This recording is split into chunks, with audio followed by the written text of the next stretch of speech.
franchise a chance for the first time to advance to the World Series.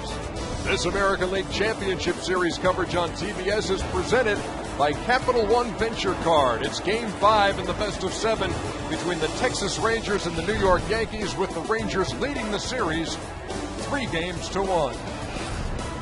Good afternoon, everybody. Welcome back to the ALCS on TBS. I'm Ernie Johnson. This is Ron Darling, and this is John Smoltz. So the Rangers trying to go someplace they have never been. The Yankees are in a place they are rarely found. You know, they're down 3-1 in a best of 7 for just the third time in franchise history. They've got their ace, CC Sabathia, John, going to the mound, facing elimination. You've been in his shoes. I have been there, and no team, when they get to this point, prepares to end their season on a loss. So if you're CC, you're going to go, I'm not losing. And then the best place to be is here at home. He's been almost unbeatable. You look at his record, 20-5, 2.95 ERA, and he's looking to make the adjustment to not only last longer in this game, but say, hey guys, we're going to Texas, and we're going to play, and I'm the guy on the mound that's going to hand it off to Mariano Rivera. The Texas Rangers, meantime, lead this series 3-1, and they're also 5-0 on the road and playing with great confidence, Ron, in every aspect of the game. Well, they've been outstanding. If you're a baseball fan, you've got to be amazed how good they are. They did a great job defensively in last night's game. In the fourth inning, a nice play by Elvis Andrus in the hole. He gets the force at third base. And in the first game, Michael Young olayed a ball from Alex Rodriguez. Not this time, as he makes the play in the sixth. But again, it was the power that reared its ugly head against the Yankees. Benji Molina now with 4 postseason home runs. He was outstanding. And going for them on the mound is C.J. Wilson. 15 wins this season and has been outstanding in his 2 postseason starts. It's the same pitching matchup that we saw in Game 1 of this series. Now it's Game 5. It's on TBS, and it comes your way next. Keep it here.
You might be worried about some Issues with sun and shadows, but not today. Overcast day, 60 degrees, as we get ready for Game 5 between the Rangers and the Yankees. And we check in with Craig Sager. Well, the last time the Yankees were down 3-1 in the postseason was the 1958 World Series against the Milwaukee Braves. Much like this series, they had to win Game 5 at home and then the next two on the road. And in that deciding Game 7, Moose Skowron hit a 3-run homer. Bob Turley won the game in relief. He also saved the previous game and was named the MVP. Yogi Berra caught those games, was in the Yankee clubhouse before this one, telling the players that it ain't over till it's over. It can be done. I know. I saw it. I saw my ticket stub from when I was in second grade. And the Braves had a pitcher by the name of Ernie Johnson. Had to send it back up to his kid. Thank you very much, Craig. I don't think Craig's ever thrown a ticket stub away. As we get set for the first pitch of Game 5. And here is the batting order for the Rangers. Elvis Andrus will lead it off, then Michael Young. Josh Hamilton, who homered his last 2 times up last night. Vlad Guerrero swinging the bat well in Game 4. Then Nelson Cruz, Ian Kinsler at second base. Jeff Francoeur gets the start against the left-hander. Matt Trainer, who caught Game 1 with C.J. Wilson, is in there again. And Mitch Moreland plays first base and bats ninth against C.C. Sabathia. Yep, they're facing a very imposing figure, and he's trying to impose his way and start out the game a lot better than he did the last couple times, especially against Texas, and see how they can quiet the Texas Rangers bats. Game 5 underway with a strike called by Fielden Culbreth, the home plate umpire today. You look at the number early on in the postseason, not what you want. You got a chance to lower that today, but he's been awfully good against right-handers all season. That's going to have to continue today against a pretty good right-handed hitting lineup.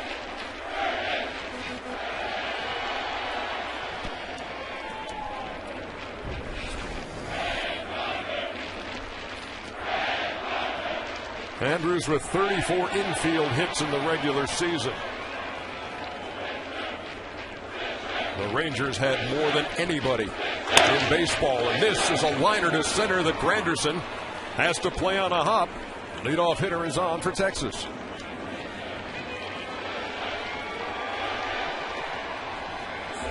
Well, first 3 fastballs by CC right down the middle, trying to come in over the middle of the plate, and Andrus has showed all postseason long, but especially against the Yankees, loves to play that ball up the middle to the gaps.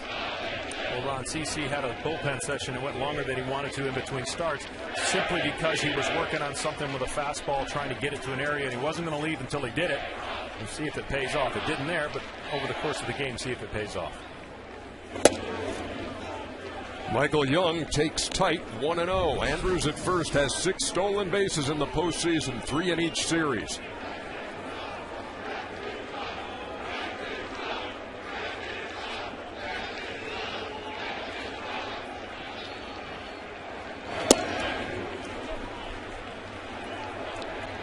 CC overthrown just a bit here early in this game. Got to deal with that adrenaline rush of trying to carry your team on your shoulders. Young had 3 hits in the Minnesota series, has 7 in this one against the Yankees. 2 balls and a strike. Well, it takes a special ability when really things are you know, I hate to say backs against the wall, whatever cliche you want to fall under, to let that tension pull pitches over the middle of the plate, be able to stay back and execute as you would in the regular season. He's dominated at home. Try to treat this like another home start. Even the count at 94 miles an hour, 2-2. Andrus hasn't run yet. Sometimes the reluctance against left-handed pitching. Only 4 for 10 this season.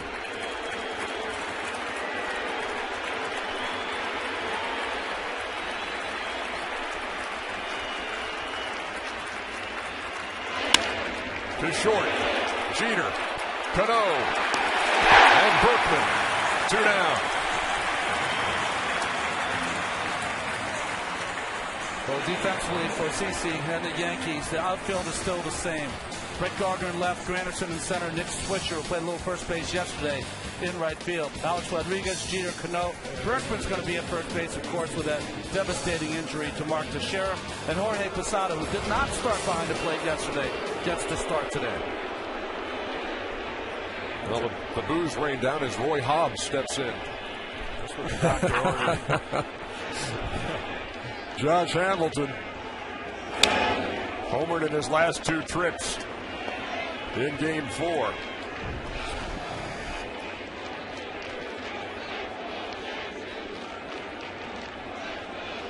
Hamilton, coming off the rib injury, was 2 out of 18 against Tampa Bay.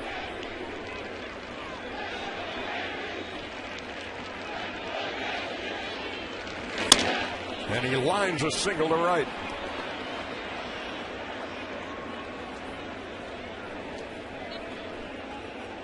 So he was 2 out of 18 in the first series, 6 out of 16 here against the Yankees.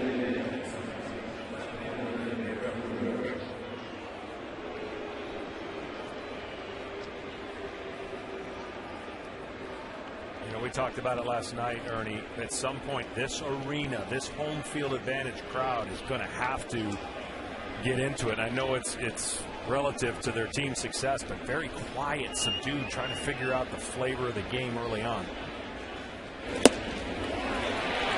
Well, with a different start time, a little later arriving crowd than you would have at Yankee Stadium. Usually all the seats full as soon as the postseason game starts. Are you saying traffic is an issue here in New York? I've been in Atlanta. You have traffic there, too. Yeah, we do. Up and in to the Rangers DH, who went 4 for 5 last night. Boy, that's a beautiful answer by CC. Remember the first inning in last night's game where Alex Rodriguez was pushed off the plate by a Tommy Hunter fastball? This is how a left-hander can take care of his business early. Show, not intimidate the Rangers. You cannot do that. But let them know you're all business today.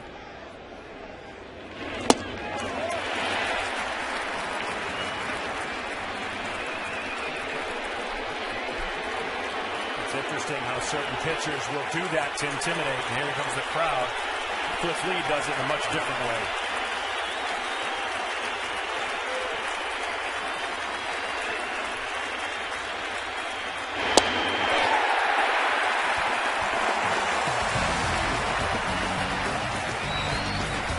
Two hits for the Rangers, but no runs.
rearrange his batting order a bit. Derek Jeter still in the number 1 spot, followed by Nick Swisher, but Robinson Cano moves from 5 to the 3 hole, batting there for the first time this season. Alex Rodriguez cleanup. The DH Marcus Timms hits 5th, and then Lance Berkman at 1st.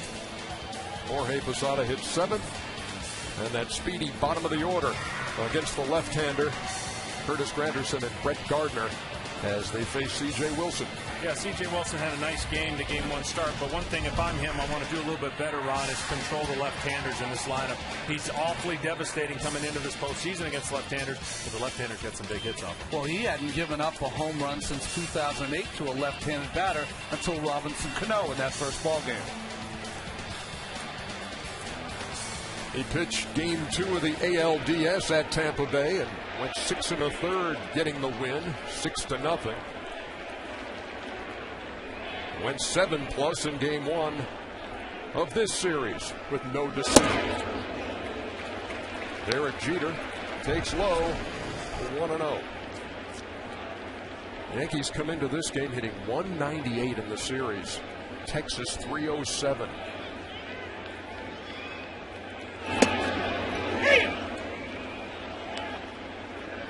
This is a game, though, that this Yankee offense can go back to basics, really. 93 walks this season by Wilson. This will be a game you'll see them maybe working the count a little more, just the opposite of Wilson the other night.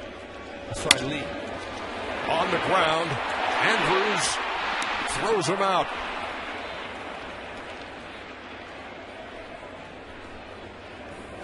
We were talking about that young shortstop with Ron Washington earlier today before the game. Well, he talked about the maturation of his play in the field. Said he's a smart kid. He knows where to play the hitters. There's no panic. Most young shortstops will panic and throw that ball away. Nice play by Elvis. Now here's Nick Swisher, who against the Rangers this season is 4 for 44 with 18 strikeouts. And in this series, 0-67, 1 for 15.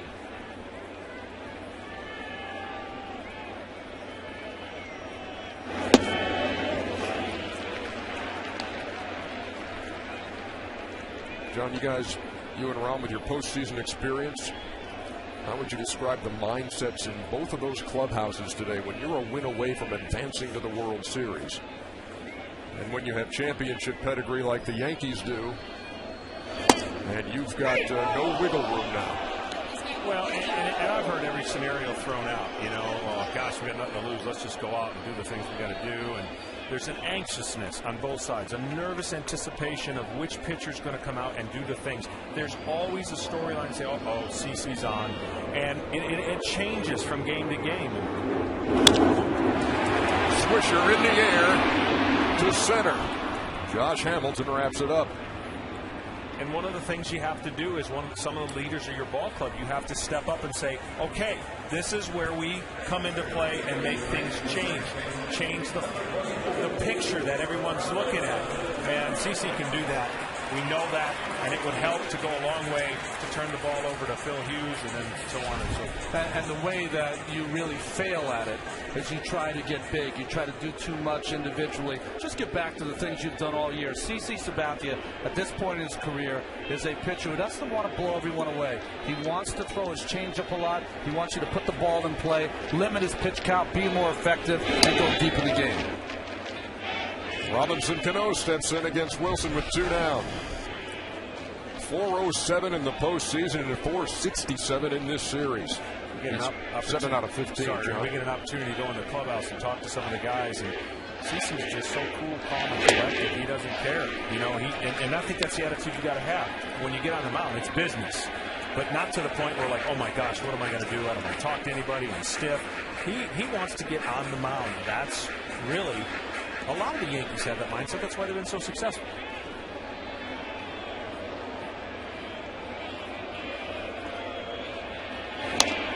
It's funny how sports mean different things to different people. My family was talking today about CC Sabathia, and they said, boy, how is he? I said, boy, he's a great guy. And they said, well, you know what? His home was so beautiful in Architectural Digest this month. So the different people, you never know what they're going to be attracted to.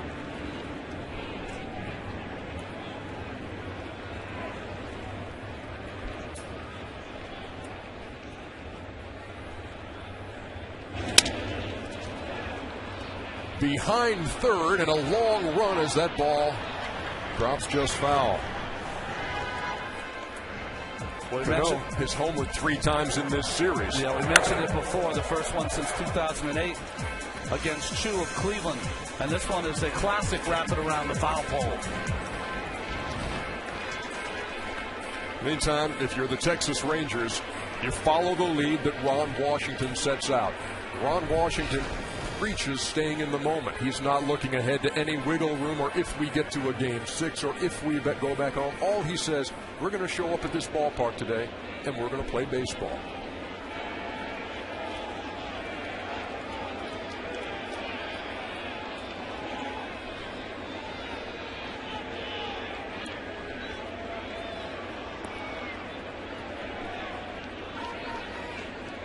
The 2-2 from Wilson. To Kinsler at second. A 1-2-3 first for C.J. Wilson.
Under 6 runs a game in the 2010 postseason. That is Clint Hurdle, their hitting instructor. Never know what events will transpire to put your hitting coach with the perfect team. A Sports Illustrated cover boy, he was going to be the next phenom in baseball, was Clint Hurdle for the Kansas City Royals. It did not work out. On his team, Josh Hamilton and Jeff Francoeur, 2 cover boys of Sports Illustrated who were supposed to be the next natural. Hamilton on his way, Francoeur trying to find his way. The bat shattered as Nelson Cruz flies to center.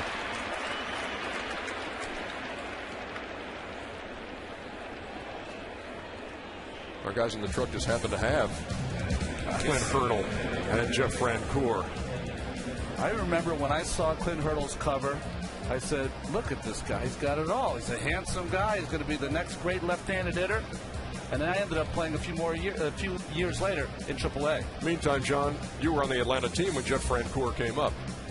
Yeah, a little unfair what they did to him. I mean, it's what you have a great breakout season, and then everyone expects it.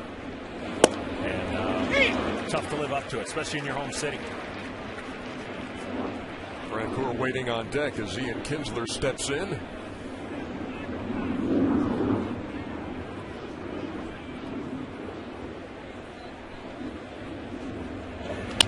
That ball right back up the middle, and that is the third Texas hit.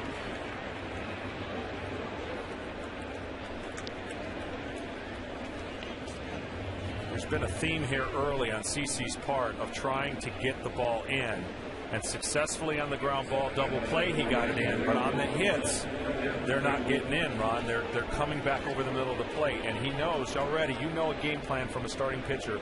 6 hitters in, hey, he's going to try and get us out in. And if he does, he has success right there. The problem when you go in and you're up, and especially you don't get it all the way in, even if they break their bat, they will hit it into the outfield. Here's Francoeur. 2 out of 14 in his career against Sabathia. He did miss a couple of sliders in game 1. He said he was a little too excited, pulled the trigger a little too early. Let's see if he can stay back in game 5.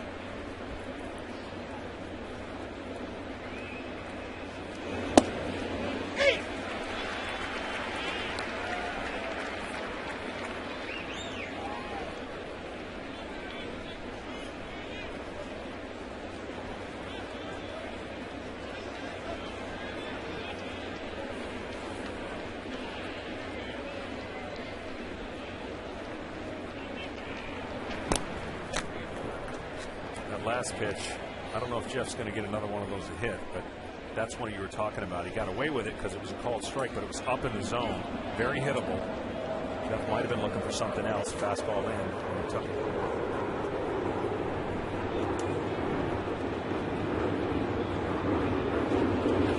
A 1-1 hit to center. Granderson makes the play. Kinsler went back and tagged and then retreated. And a huge play last night was on a fly ball to Curtis Granderson when Nelson Cruz tagged at first and made it successfully to second. That all preceded the home run by Benji Molina. This American League Championship Series coverage on TBS brought to you in HD by BMW, the ultimate driving machine. And just goes to point out the fact that in these games, John, just every single play, every single pitch, something huge could happen. And that play by Cruz was really big. It set the stage for an intentional walk to David Murphy, and then Molina unloaded. Yeah, the number one thing, 162 games, you can see guys take certain things for granted. It's a long year, but the number one thing I would say in the postseason, never take anything for granted. Run everything out, don't assume, because you never know what point in the game is going to turn for your team, and you better be prepared to be either on that base or defensively making that play. There's Matt Trainer. Think of it this way. Cruz doesn't tag up. Chamberlain probably pitches to Murphy. I mean, that could have happened. The left-hander Boone Logan was not up, so he'd have to go to Jabba. Of course, we were told about Murphy last night, had a home run against Burnett. Jabba might have been brought in if he doesn't tag up.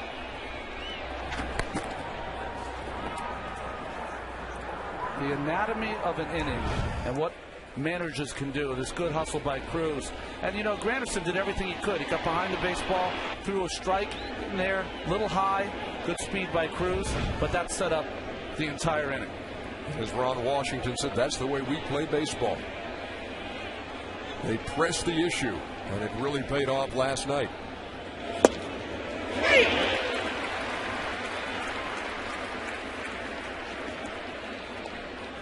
You know, if you're Ron Washington, you got to be a confident manager that the guy who won the ball game for you last night with a 3-run home run, Benji Molina, is not in the lineup today because you believe in all your players to come through for you.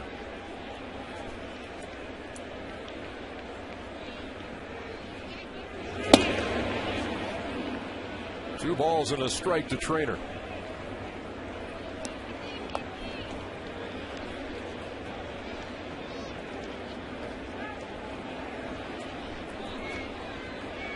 After this game, the Rangers either head to the World Series or head back home for a Game 6.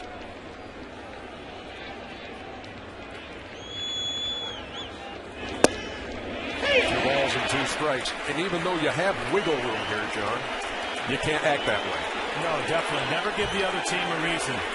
Don't give the defending champs a reason from either your cockiness or your ability to think that the game's too easy. And that's what Ron Washington will not let his team do. He said, we will play the game. We will aggressively go after the things we need to and let the game come to us.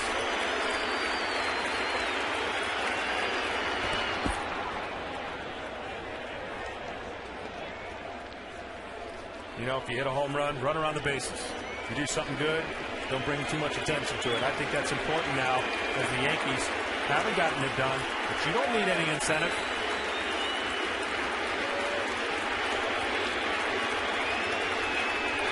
Kinsler on the move and steals it without a throw.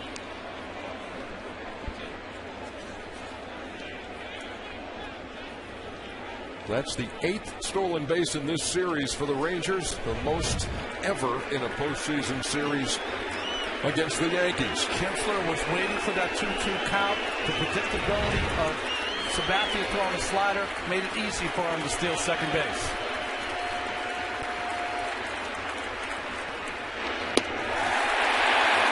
The Rangers strand him there. Second strikeout for Sabathia.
MLB.com/TBS Hot Corner to sign up and watch live video companion coverage of this game and every ALCS game.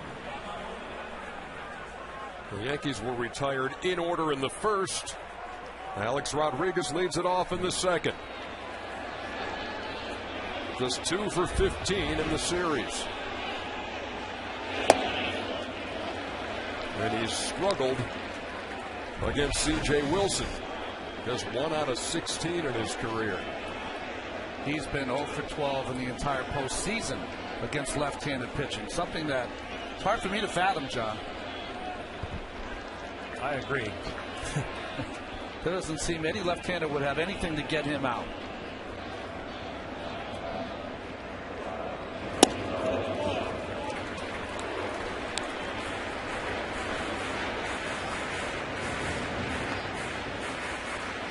Why is that?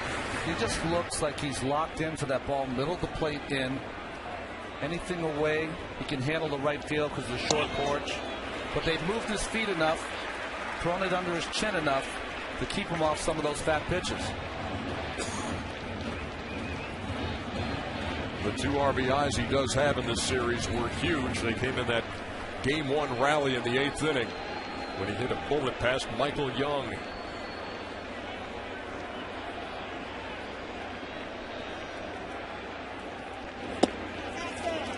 A 4-pitch walk to start the second.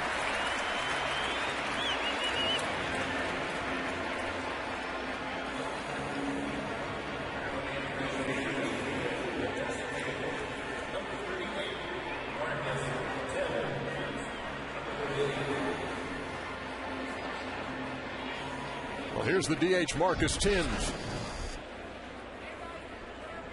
He, like a lot of the guys in that Yankee lineup, struggling at the plate. 2 out of 10. As I said earlier, Yankees coming into this game hitting under 200 for the series. You make a good point, Ernie. In postseasons past, you've been able to look at 1 or 2 of the Yankees that have not performed. Certainly not the case this postseason. Entire lineup epidemic. With the exception of Robinson Cano, he's been the constant through the first 2 series in the sweep of Minnesota and so far against Texas. And Lance Berkman's been pretty good, but he'll be batting right-handed, which has not been the favorite side this year. Wilson misses again. 2 balls and a strike.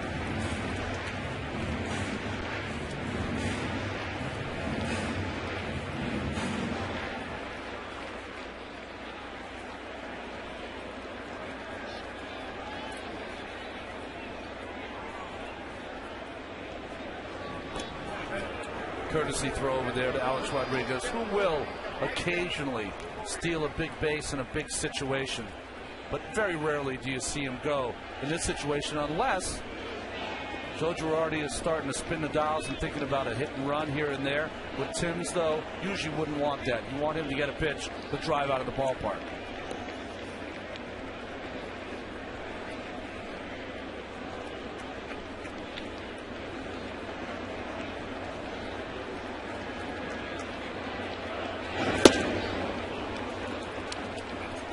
Timms couldn't catch up to it. 2 balls and 2 strikes with Rodriguez at first. We are in the bottom of the second. In Game 5 of the American League Championship Series, Rangers lead it 3-1. There goes Rodriguez. Ball is popped up. And there is the first out. You saw what you always see in a situation like that with the runner going. You see some deking going on in the infield. Elvis Andrus acting like he was fielding a ground ball, trying to get Rodriguez to commit. The little cat and mouse play that you get from the infielders. But that tells you something if you're C.J. Wilson, that A-Rod starting on the pitch. That tells you that the Yankees, without the benefit, they're having trouble getting 2 and 3 hits in a row. Not able to do that. Here's Berkman. John, one of the things you like to say about postseason baseball, and Well, I guess it applies every time you take them out. You want to stay away from those crooked numbers on the board. The Yankees in this series only one multi-run inning. Everything else is just a single digit. And that's hard to believe coming into this. We saw this lineup over the course of the season just make people pay when runners got on base. They've had opportunities. This has not been a series that's indicative of the score ending up the way it did. It's a series that has been a missed opportunity. New York Yankees big hit at any point during the game. Yankees with 11 runs on 26 hits in the series. Texas 30 runs on 43 hits. And the Ranger road numbers are just off the charts. And this again, a team, the only one in the American League playoff field that was under 500 on the road. They're 5-0 in the postseason. 34 to 5 they've outscored opponents, and their team ERA 1 in those 5 road games. A lot of it due to that guy, Cliff Lee. Berkman draws the 1-out walk, and they're at first and second. And Mike Maddox has an appointment with C.J. Wilson. Yeah, this is uncharacteristic, not from a standpoint of being able to walk people. He's done that in the past. But to a guy that's struggling at the plate right-handed, he didn't give anything close to put in play. And Mike Maddox is basically going out, let's reset the situation here. Get back to your fastball, aggressive in the zone. We've got a potential double play guy. Let's get a double play. They say that C.J. Wilson, since Cliff Lee came over, his best games are when he almost imitates Cliff Lee. He's got good stuff, but he throws it in the strike zone. Cliff Lee has always said good things can happen for him. That's how good his stuff is. Problem occasionally, you lose direction and you resort to some of the bad habits, and that's walking people, putting them on base. One thing Mike Maddox does that I've never seen any other pitching coach do is he actually makes contact with the infielder that if the pitcher gets the ball, is going to be the double play guy. It's interesting. Pointed at Andrews so the pitcher knows who he's got if the ball's hit back to him. The Rangers had a runner in scoring position in the top half of this inning. Could not advance him. The Yankees have Alex Rodriguez at second and Lance Berkman at first for Jorge Posada. Wilson walked 93 hitters in the regular season, the most in the American League.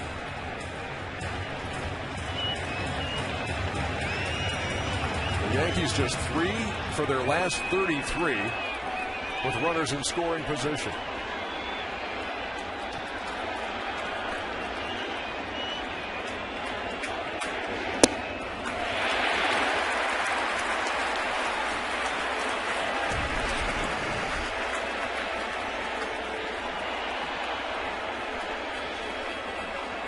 That number after the 3-for-6 start for this series. Interesting decision here for Posada. 6 in a row has been missed. You get this crowd electric if he finds a gap somewhere on this pitch. He's got to square up. The only pitch he's got to hit is a fastball down the middle. If it's not, see if CJ can continue to work himself into trouble. Posada has not knocked in a run in this series. Here is an opportunity. Into left field. Rodriguez around third. He'll be waved. The throw to the plate. He is safe. And the Yankees lead it 1-0.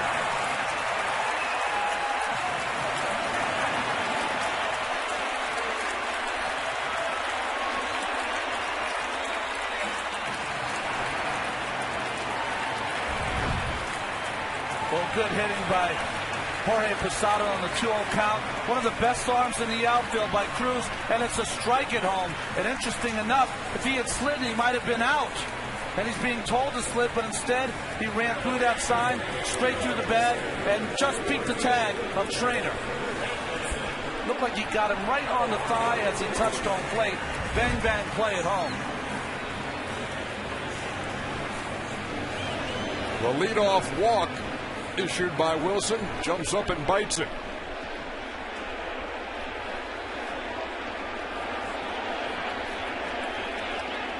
Now runners at first and second with 1 out for Curtis Granderson.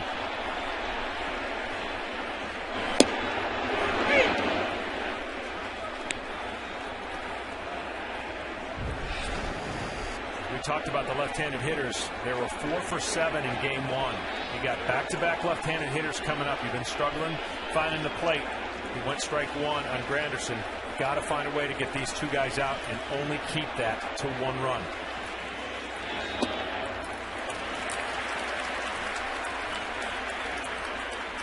You know, Ron, sometimes even in the midst of a season, there's games where your fastball is not as electric. It looks like early on that the fastball's not getting there like it did in game 1. It's just kind of floating out of the zone. His slider curveball is going to be okay, but his fastball effectiveness needs to get a little better. That ball is toward right center, and it'll fall for a hit. Francoeur fields. The throw will come to third as the run scores, and the ball gets away from Michael Young. The throw to the plate high, and Posada scores. It is 3-0 New York.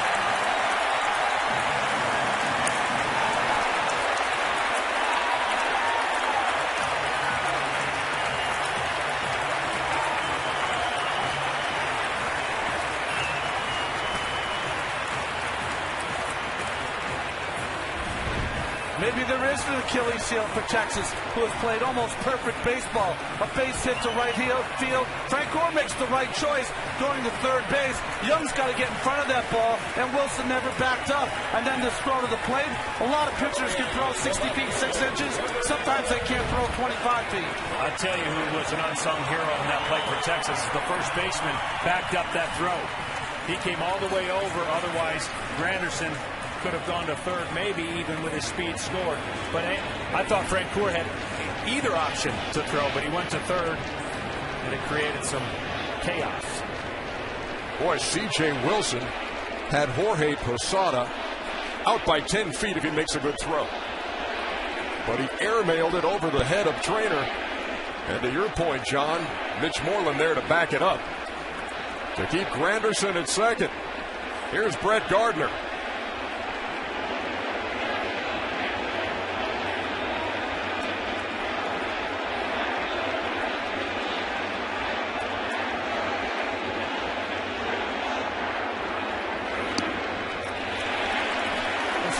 Sign for the Yankees playing this Texas team for 5 days. They've had to listen about how they play baseball, stay in the moment, played perfect baseball. Well, you don't always play perfect baseball, especially it puts some pressure on them, which they've done this inning.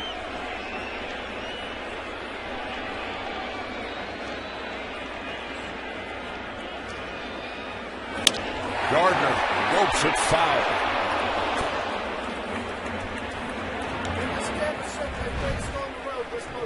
Here again, a look at Granderson's at bat. Francoeur's got a great arm. What Young has to realize, though, that ball's too far off the base. He's got to get in front and block it. And right there, you can see the way he threw it home. A lot of pitchers, like I've said, they can throw it 60 feet, 6 inches. When it comes to an athletic throw, they cannot always make it. And it cost the Rangers a run. And like you said, watch Moreland coming from behind with the hustle to save another run. Well, the reason C.J. Wilson was in the position he is as a pitcher, you're trying to guess where the throw is going to be made. He's in between, and like I said, he could have gone home, so he was trying to guess, and he got caught in between. That's why he wasn't backing up third.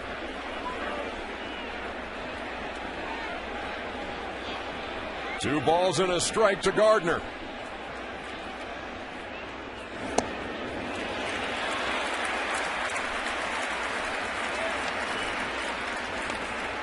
Fundamentals, John, you know them as well as I. If you're a pitcher in that situation, you go halfway between home and third base. You try to read the outfielder, and you bust your butt over there to try to be in the right position.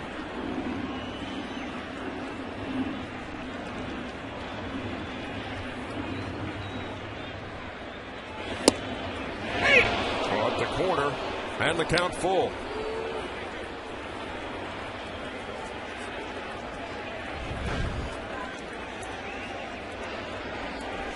Benefit of a little bit of a tailing fastball, cut fastball. Run the count full.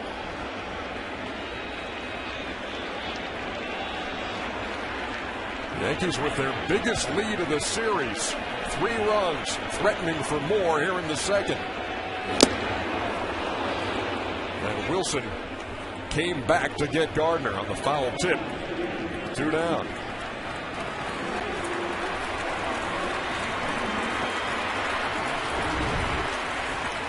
Might be the most important pitch for Wilson in this at bat. A little cutter away, John. Yeah, he needs to hit a little bit more often with his fastball, or it's going to be a very short outing.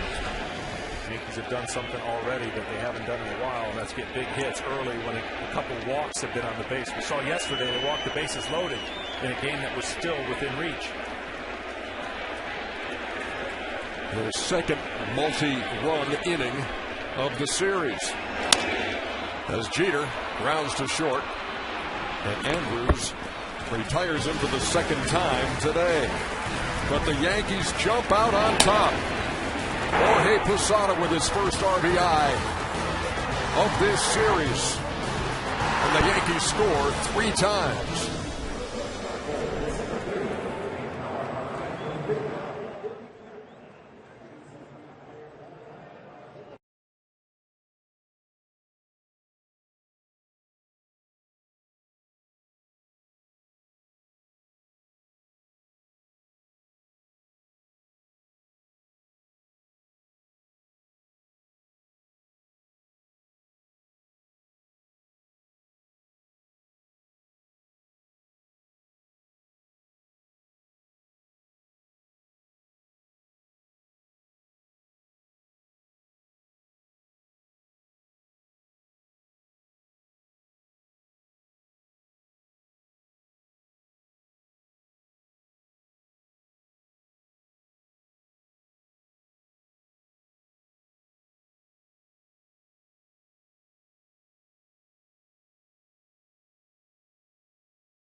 After Conan.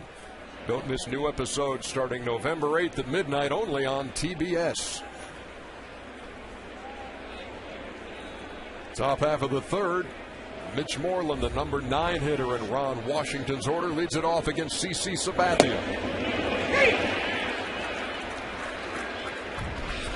You've watched the telecast. You've heard us talk about shutdown innings. CC has a 2.57 ERA postseason career when his team has scored him runs.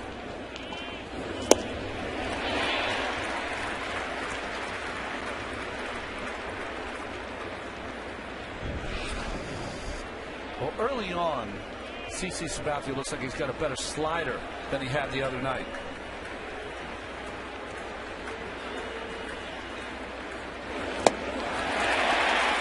He makes quick work of Moreland.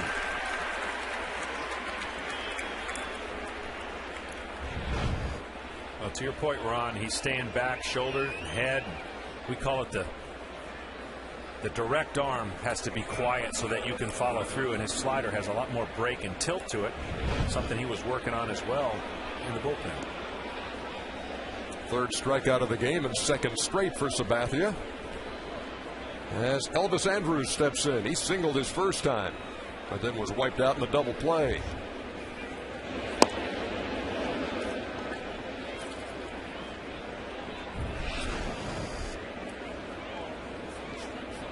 He's got 14 postseason hits now.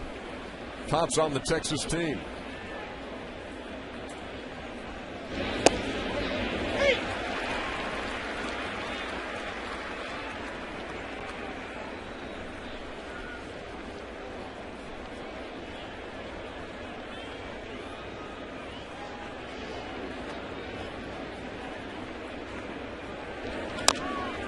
Tapped up toward third. Rodriguez is going to let it go foul, or will it stay fair? Right on the line.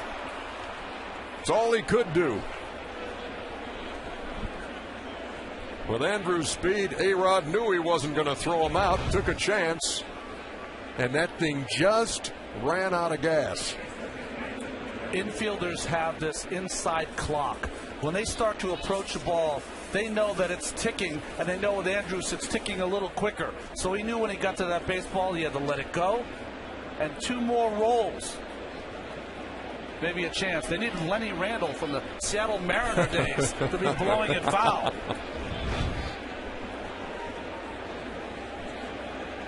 So Andrus on with one out. Here's Michael Young.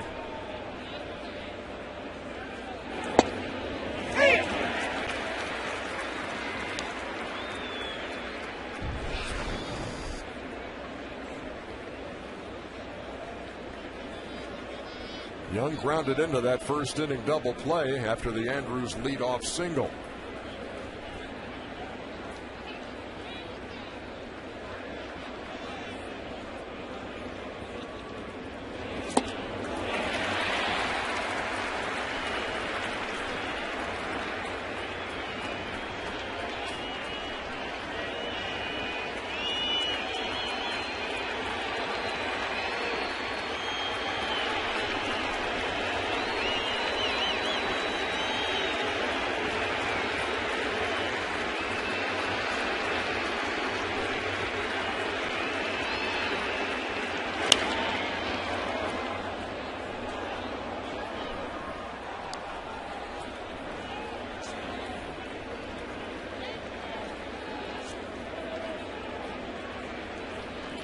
They like to throw that high fastball to Michael Young.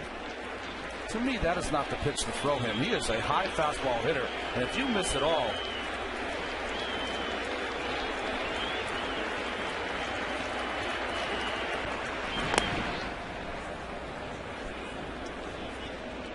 well, they pitched him in the first, and just seems like he's trying to open up a little bit to try and get to that inside fastball, pulling off the ball just a little bit, which could open up the outside part of the plate. Again, that sign, the wiggle of the thumb, throw over. Now you say to yourself, CC's a left-handed pitcher. How come he doesn't have Pettit's move? Well, only few can have the move of Andy Pettit, but he doesn't need it as much because he's extremely quick to the plate. Has that slide step, and for a big man, his time to the plate is as good as anyone.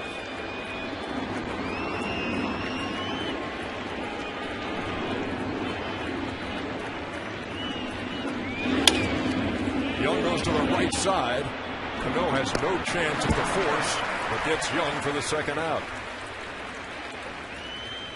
Part of that reason, Ron, is he doesn't really come to set with his feet close together. He's in an athletic position, and he's enabled him to, for a big guy, be able to pick up his leg quick and do a slide step. Most left-handers don't have to do that because they have deception, but he's pretty quick. He'd have the same position if he were a first baseman waiting to field the ground ball.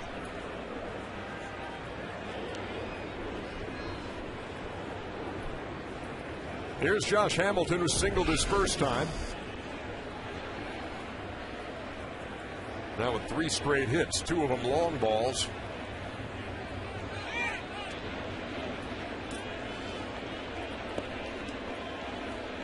Came into this game hitting .333 for the series at 5 out of 15.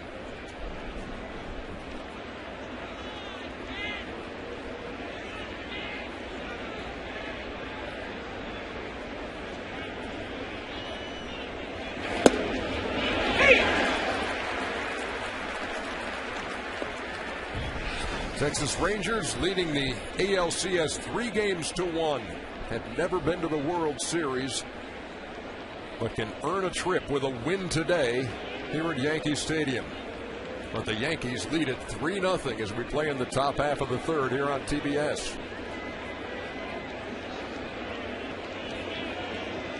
For some players, it just comes so easily. The guy at the plate is a picture of that. At least the talent part of it comes that way. It's certainly not been an easy journey by any means for Josh Hamilton and his situation well chronicled with the substance abuse.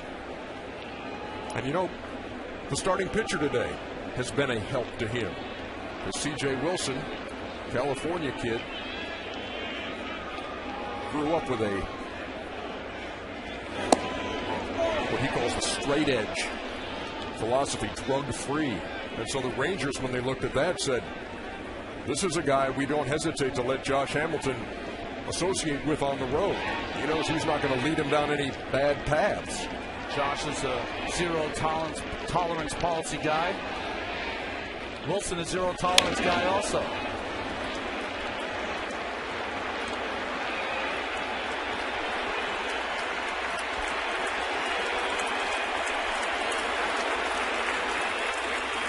Ron Washington talked about Hamilton. When he's struggling against lefties, he swings at that breaking ball off the plate. When he's not, he's almost impossible to get out.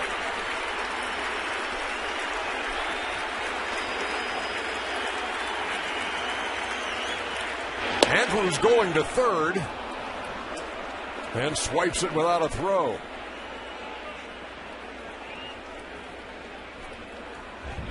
See, I think this is a case here where even Jorge, not knowing the situation, if that pitch is close enough and you're jumping out, you don't give your pitcher a chance to get a strike. It's obvious A-Rod was not going to be covering third, and he jumped out of the strike zone. Now it was a ball. I will say, though, to look at it another way for Andrews, I always find that an individual play, John, not a real great team play. You have your best hitter up at the plate, and as the ball is coming to him at the dish, all you can see is a whir of a Texas Ranger uniform. I think it's always better to stay put when your hitter has two strikes on him.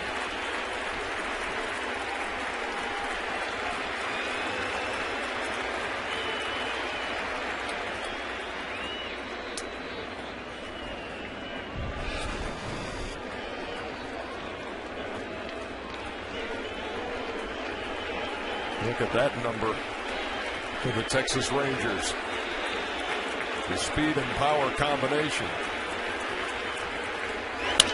That ball hit up the middle, but right to Derek Jeter. And it's 3-0 heading to the bottom of the third.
Venture Card.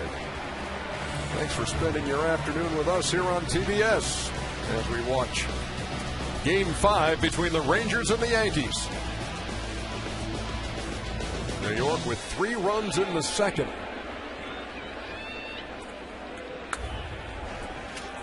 And here's Nick Swisher to lead it off in the third against C.J. Wilson.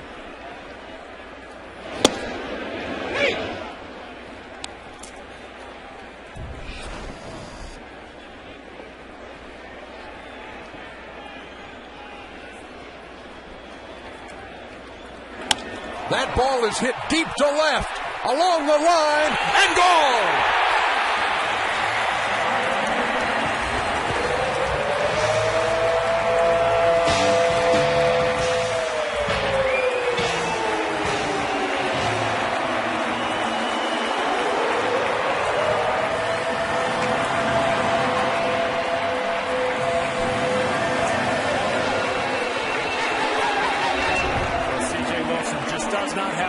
You would want on your fastball. He got the ball in, but a pitch that has a little bit more carry to it, maybe he does not able to turn around as well as Nick Swisher did. Sometimes you get into a game, you feel good about your one-game start, you start not trusting your fastball around as much as you would like. Well, I think you're right, John. You read it right from the beginning. He doesn't like his fastball, so he's not throwing it for strikes. And if you're going to pitch backwards, that means throwing breaking balls early in the count. You have to throw those for strikes, or you're in double trouble. That ball is scorched to right, back to the wall, back to back for the Yankees.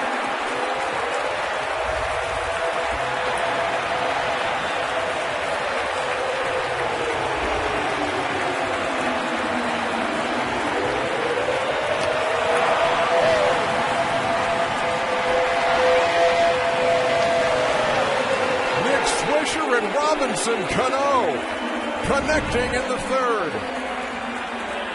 Well, Ernie, you said he never hit in the third slot. This might be his new home. A little slider there from Wilson over the middle of the plate, trying to get ahead of him. Does not work. Cano's 4th home run of this series.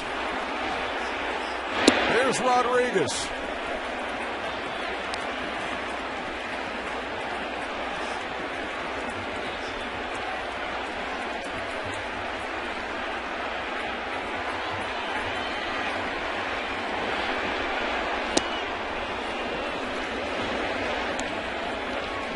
Rodriguez walked in the second and scored the first New York run. It's a 5-0 game here in the third.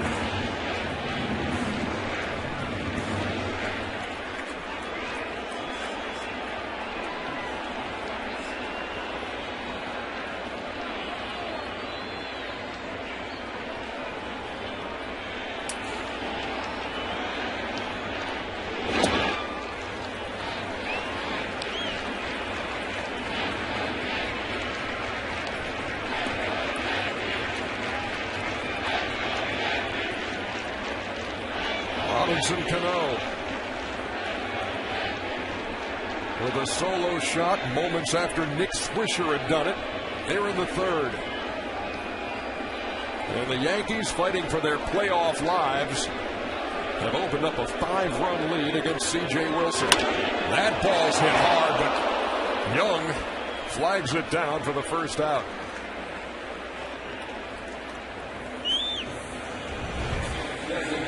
Well, there's breaking balls and there's rollers, and right now Wilson's breaking balls rolling up there. Fine play by Michael Young down the line, and you have to play down the line when you have a pitcher who's pitching in to the right-handed hitters.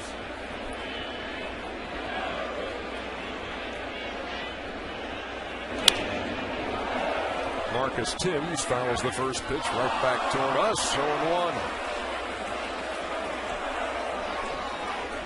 Came out here early, Ernie, and did a little study in the overhang. It's almost impossible for us to get a ball in this booth.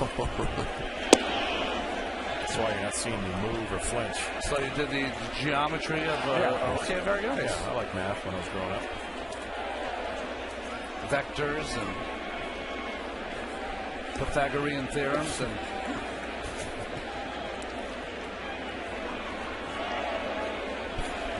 you're too much. Not you, Ron. Talking to the other guy. I'll take it too.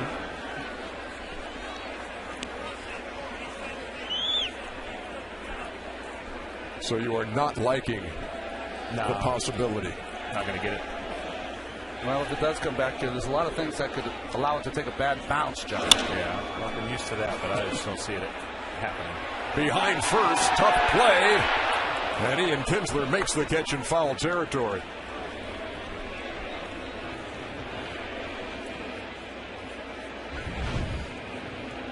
You look at this pitch. First baseman's trying the best he can to get in position, but the actual guy that's got the best chance is the second baseman. Overruns it a little bit, but makes the play nonetheless. Outs right now for C.J. Wilson are so important. I don't know how many innings he's going to give Ron Washington, but you can't let this game get any more out of the way than is right now, 5-0. He's thrown 48 pitches. The ball strike breakdown, 25 strikes, 23 balls. And 2 have left the park here in the third.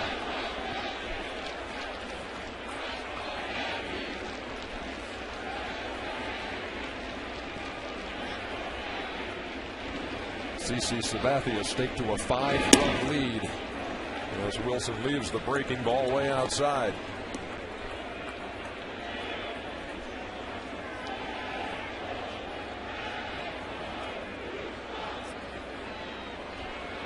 Nice pictures of CC Sabathia, John. The starting pitcher almost does not know what's going on with the offense, just concentrating on what he's going to do when it's his time.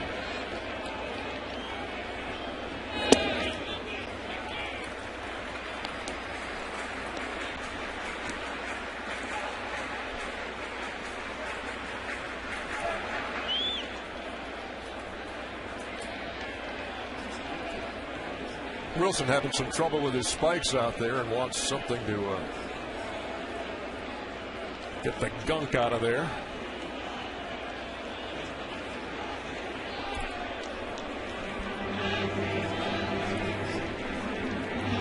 Well, normal situations when they fix the mound and they put that clay in there, and sometimes they wet it in there, and as the game goes on it won't be an issue, but you can see CC's not going to tap dance his way down the mountain. He's going to leave an imprint. That's right. And they're both left-handed, and they have to deal generally with the same landing spot. So sometimes that clay gets in there, and you can feel it on the bottom of your feet if you slide at all. And you don't want to hit that last spot at the end and feel your foot slide. You want it to plant so you know you can make your pitch and not have that foot move. Lance Berkman waits for a 3-0. Hey! I always said, Ron, when I landed, I wanted to feel like I hit a brick. There was a brick wall in front of me. I didn't know. I knew I could stand in it, sit, stand, and spin, and you know they're comfortable. Like a catapult, it would send you over that front leg and toward the plate. See that toe guard on his left foot to protect that spike, so you can wear it for a few starts. To right field, Francoeur charging and makes the play. And that will retire the side. But the New York bats make some noise. Nick Swisher, Robinson Cano, back to back.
Yes.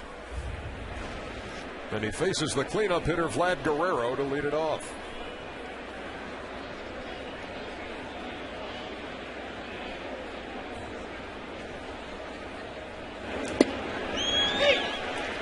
Well, when given those 5 runs, Ernie, not bad. 55-0. 5+1 run lead for CC Sabathia.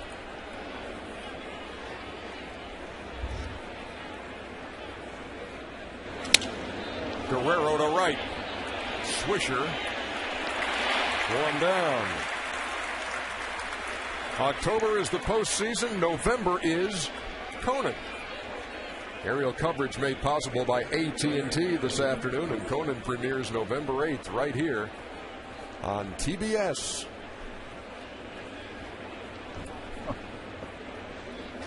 I like it. I like it. Might be an awesome look for you. A little Jimmy Neutron for me.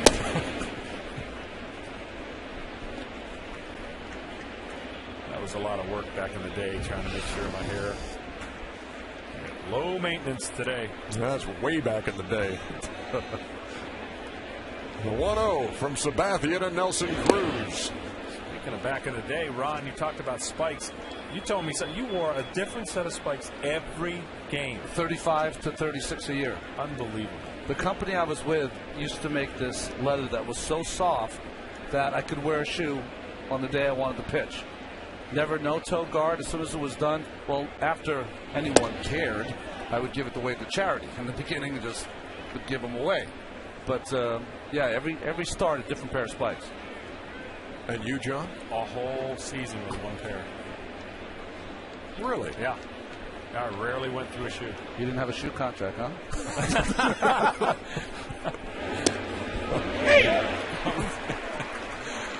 2 balls and 2 strikes to Nelson Cruz. Flight out to center his first time. He must have had a good clubhouse guy to keep those in shape. Yeah. Well, I only used them the 1 every 5 days. I mean, I didn't use them for my bullpen sessions.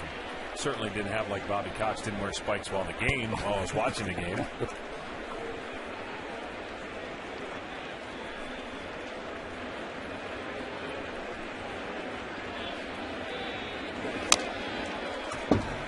The count full to Nelson Cruz.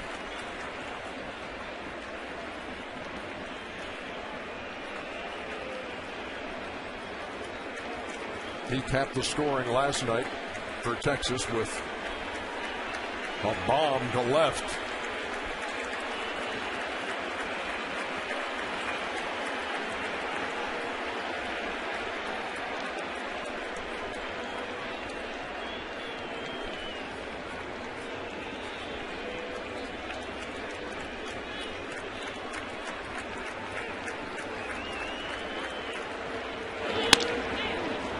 Toward the gap in right center field. Granderson over.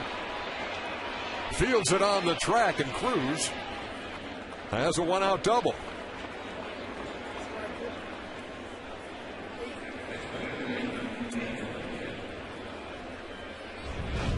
Well, I tell you, Nelson Cruz has showed me something. 3-2 count. That ball jams him, but he's so strong to get that into the gap. Another 2-strike hit for Cruz. 8 now shows you that with 2 strikes, he will cut down a bit on his swing.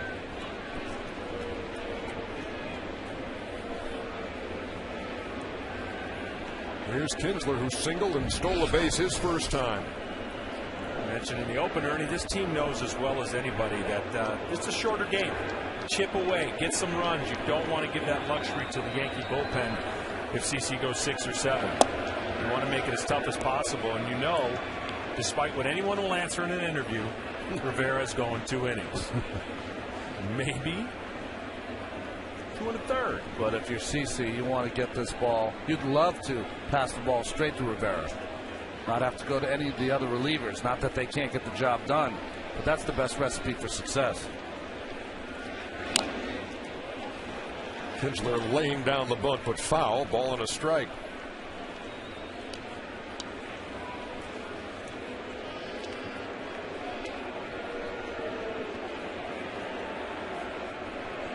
Kinsler with the element of surprise there, trying to get one up the third baseline.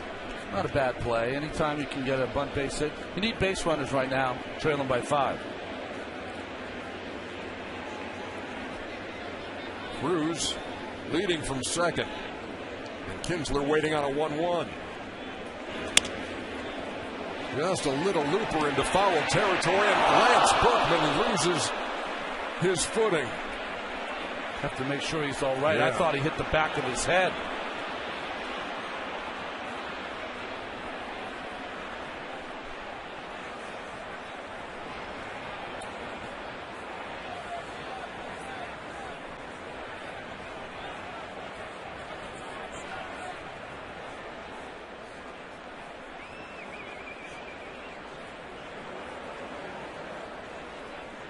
Last night, Mark Teixeira went down with a hamstring injury. Berkman playing first base for him today. Well, at first look, it sure looked like he banged the back of his head pretty bad. He went from a grass surface to a slicker surface and just couldn't stop. Yeah, that dirt on the way to the stands tends to be a little harder and a little slicker.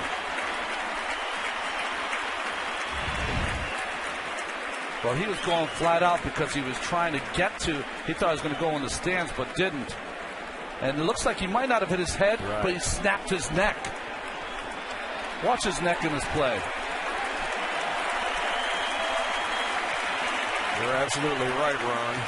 And boy, I'm telling you, that was like on skates. Both feet right out from under him. As soon as he hit that warning track. You see, some of the fielders in today's game do not use the metal spikes anymore. Looks like Lance has those rubber cleats. The 1-2 misses, and Berkman back out there at first.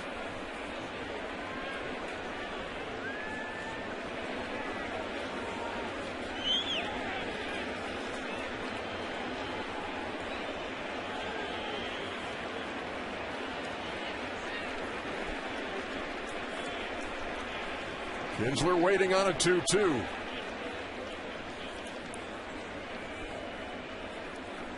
Well, Lance with Teixeira out barely gets the standing 8 count. Back at first. When Teixeira left the game last night, Nick Swisher played first.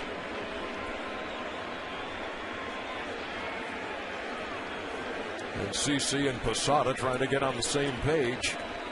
They're in the fourth.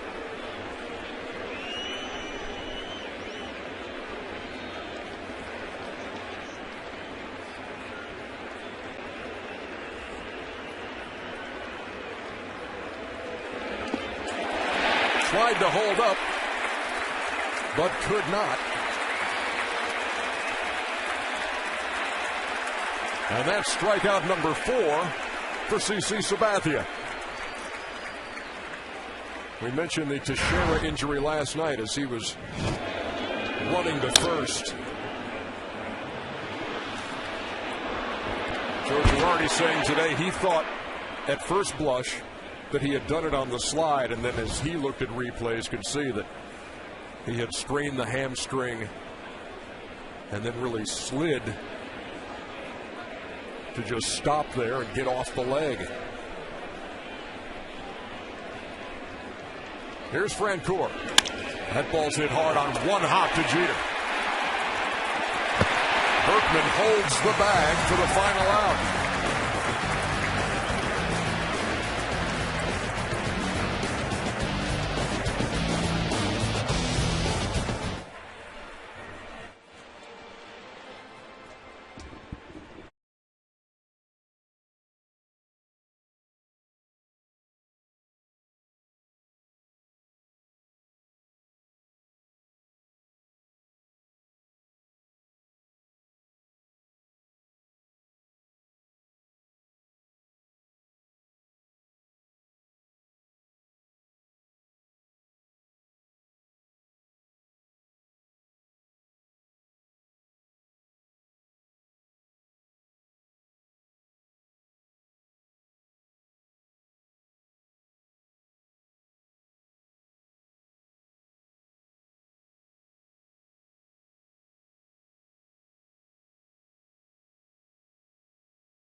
the medical staff for the Yankees. However, Joe Girardi, the manager, came over and talked to him, asked him if he was all right.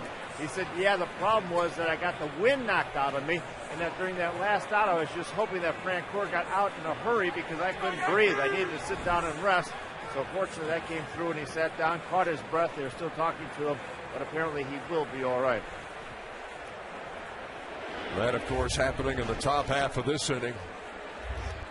And Berkman was down for several moments before getting back to his feet and back to first base. Jorge Posada leads it off in the bottom of the fourth. Yankees leading 5-0. Posada has knocked in one of those runs, and it was his first RBI of the series.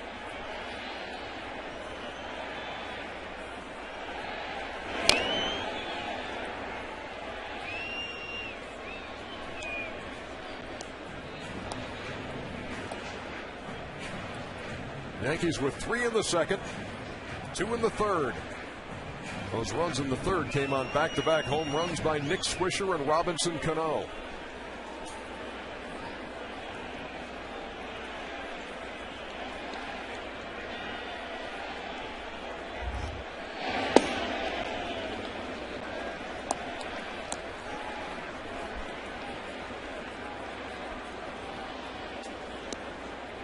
C.J. Wilson, who, well, opponents only hit .217 against him this year, which was number 2 in the American League behind Felix Hernandez, who had a .212 mark. But here in Game 5, the Yankees have knocked him around a little bit in the first 3. 5 runs on 4 hits.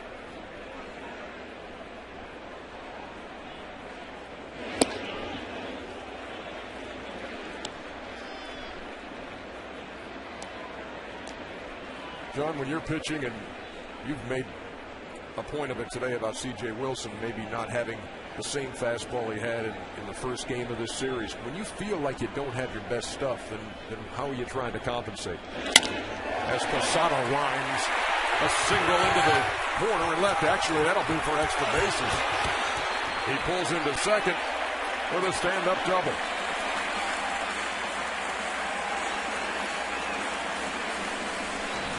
Well, the biggest thing you got to do is you got to change your body language and find a way to fake it. You've got plenty of time to get out there in between innings and do the things you have to do. You look at fastballs are not beating them, the Yankee hitters, at all. They're squaring it up, and you know that right about now you're not going to be out in the game much longer, and you need to change the mindset of your manager and pitching coach. And the only way to do that is to mix up your pitches and get outs. But the outs have been loud, and the hits have been loud, and he's not going to last much longer. Rangers went 24-9 in his 33 starts. He was 15-8 on the year. And after winning Game 2 of the ALDS and then getting a no decision in Game 1 of the ALCS, he's on the ropes here in the fourth at Yankee Stadium.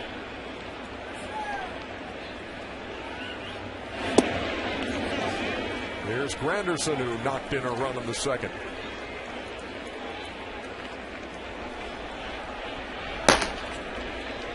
There is Michael Kirkman, added to the roster for this series. He was not on it against Tampa Bay because they wanted to load up the lefties out of the pen. And so he could be moments away from his postseason debut in this setting.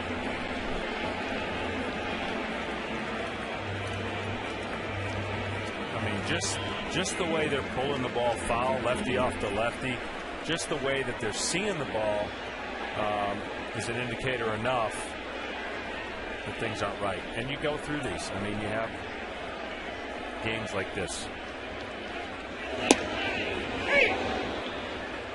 A ball and 2 strikes.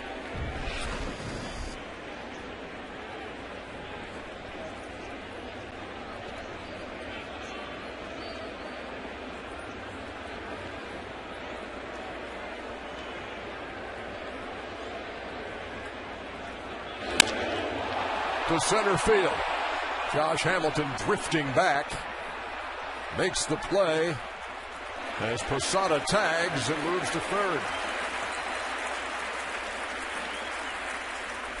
Moments ago, between innings, we had a chance to talk to Ron Washington, the Texas Rangers manager, about the difference we're seeing today between C.J. Wilson Game 5 and Game 1. Oh, command, you know, you can't put these guys on the bag, because if you start putting them on the bag, they certainly know how to take it there. And, you know, in that second inning there, you just couldn't throw strikes. And then in the next inning, he goes out and he can't throw the quality strikes. So, you know, you settle down and keep us right here. We figure we can pick and peck and get back in this game. It's a long ways from over. We just need him to settle down and keep us there.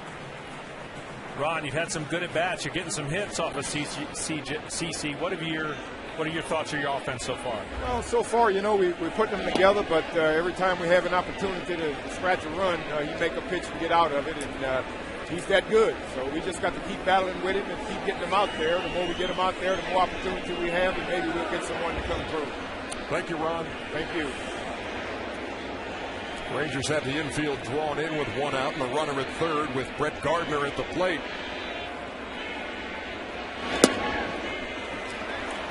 Gardner struck out his first time.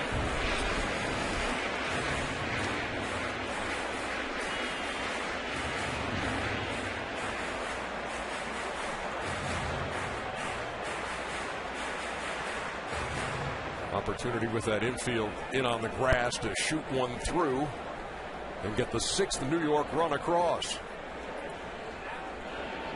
2-0 to a hitter that C.J. Wilson has called disruptive.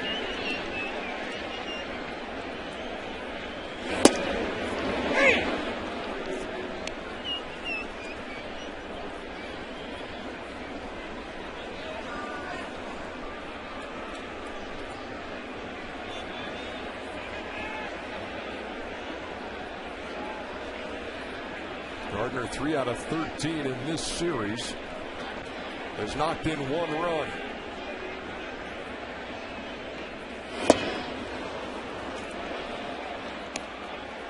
And it was his head-first slide in that 8th inning, leading off against C.J. Wilson, that began to turn the tide of Game 1. Yankees came from behind to take that opener, have dropped the next 3.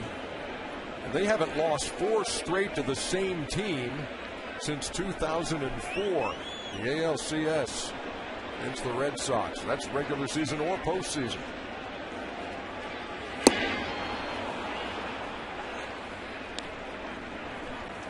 And Wilson got him for the 2nd time today.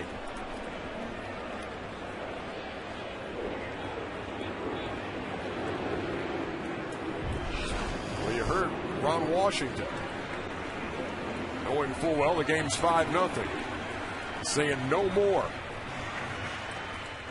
He has confidence that the bats in that Texas Ranger lineup can eventually get the job done.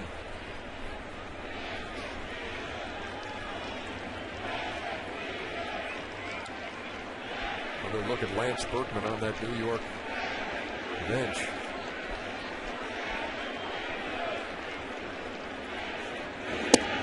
Saw him blowing on his fingers. What will happen a lot of times, you'll get an abrasion on your hand. The only way to stop it from bleeding and to get it ready for another at bat is they'll put that crazy glue on it, blow on it to dry it.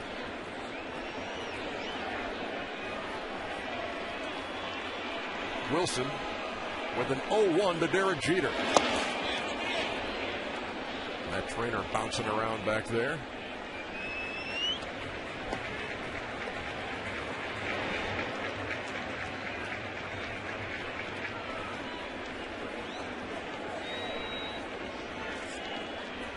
So Wilson now a strike away from getting out of this jam. Posada at third. After a leadoff double here in the 4th.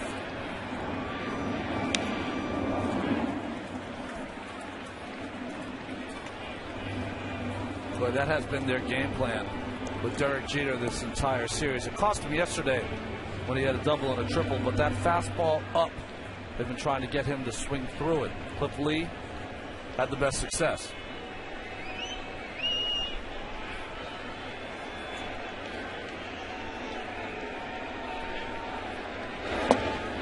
tried to check. And the first base umpire, Brian Gorman, said he did check it. Ball and 2 strikes. The thing about Derek Jeter is he stays so inside the baseball that even when he's committed to a pitch, he can keep that bat back past the plate and doesn't have the head of the bat snap through the zone, which signals to a first base umpire, the right-handed hitter, that he went around.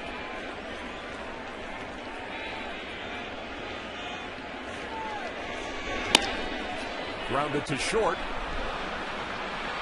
That's the hat trick for Jeter. 6-3 in all 3 plate appearances. We head to the 5th.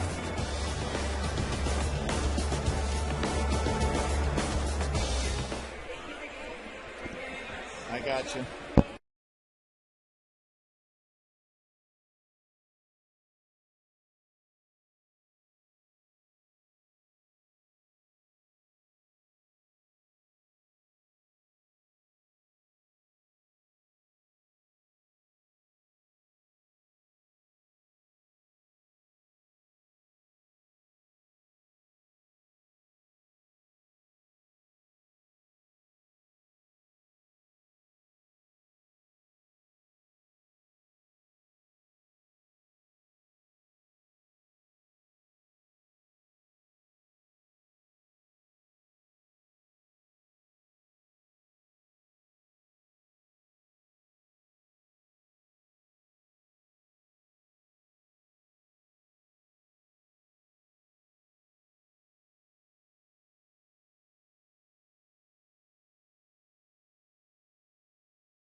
Five have had base runners in every inning, but nothing to show for it.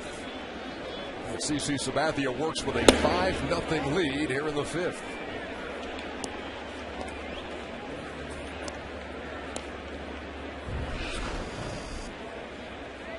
Matt Trainer struck out his first time, one of 4 that Sabathia has fanned.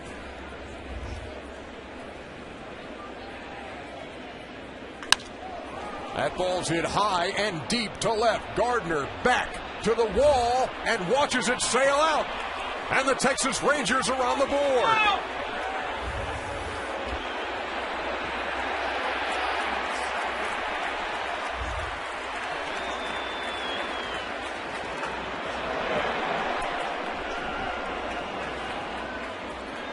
You heard Ron Washington talk about pecking away.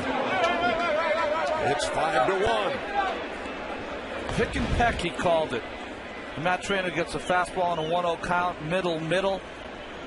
And it doesn't matter who Ron Washington puts in that 7th 8th, and 9th slots in that lineup. 11 RBIs now in this series. Here's Mitch Moreland. Well, the big thing is here, you make them solos. You know, it's 5-1. No biggie. CC's been there, done that. Solo home runs. Need 5 of them just to tie. All 3 home runs hit in this game, 2 by the Yankees, 1 by the Rangers, come with nobody on. And Moreland's behind 0-2.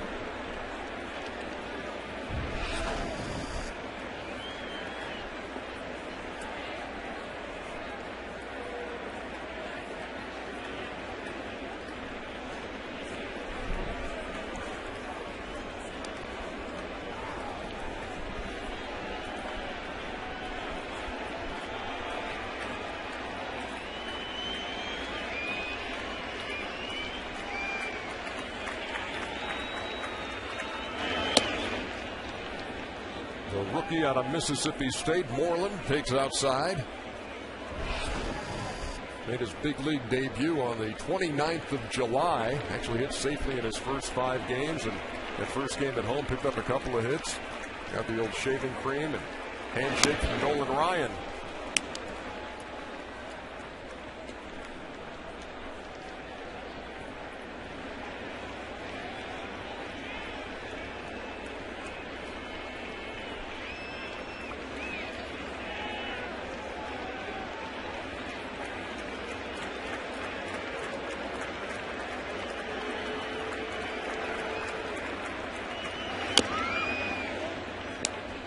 Fouls it away on the 1-2.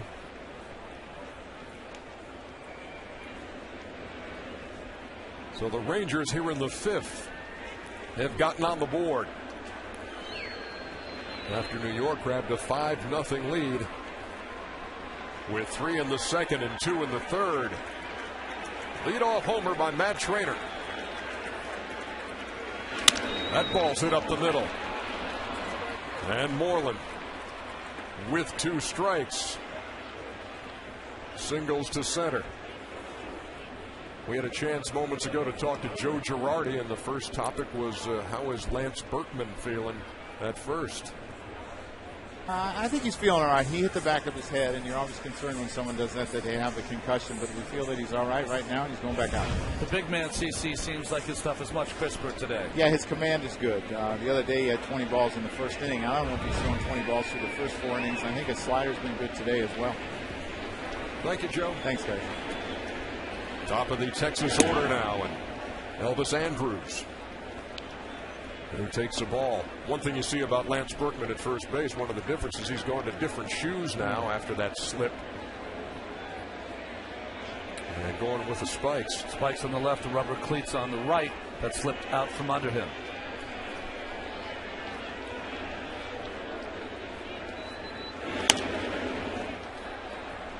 Count even to Andrus, who was 2 out of 2. Singled in the first, had an infield hit in the 3rd. Stole a base and made his way to 3rd, but was stranded there.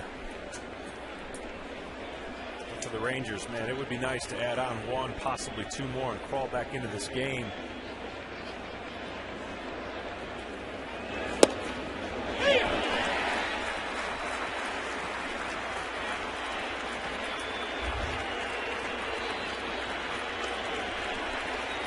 That's a nice pitch count there for CC. We had heard Joe Girardi talk about the fact he didn't think he'd thrown 20 balls in those first 4 innings, and he was right. It was 18.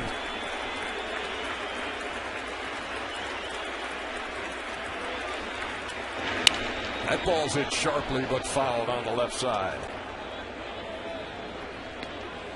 That angle of the breaking ball has changed now for CC in this inning. Very sharp with maybe a 10-4 break, but now a little flatter.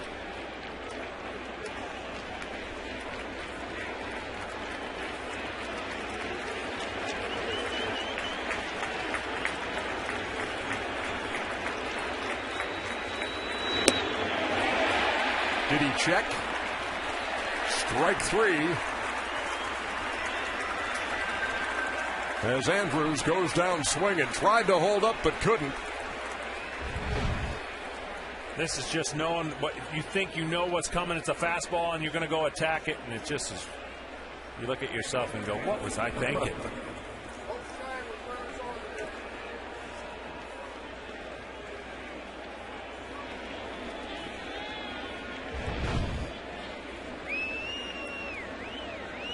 Rangers now 0 for 9 with runners on in this game 5.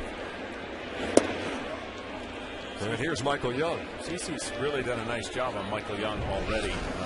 Doesn't seem like he's been able to get the barrel of the bat to the ball. He's missed on both sides of the plate.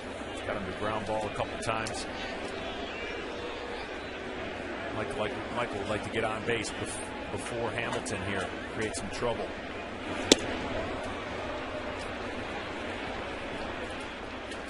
Sabathia falls behind him. 2 balls and no strikes.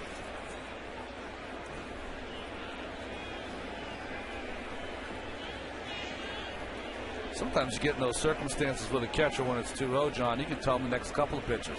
Say 2-0, we got a lead. I'm going to throw a fastball away and then cut her in. Or, just so there's no miscommunication in the next 2 pitches.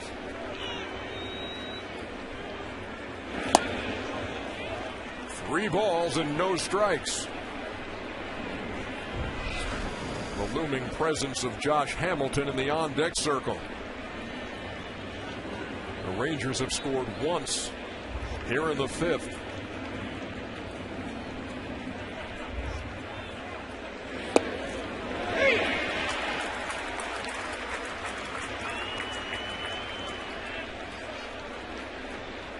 Whatever you got that ground ball in the first inning to get the double play. Great to go back to that pitch now.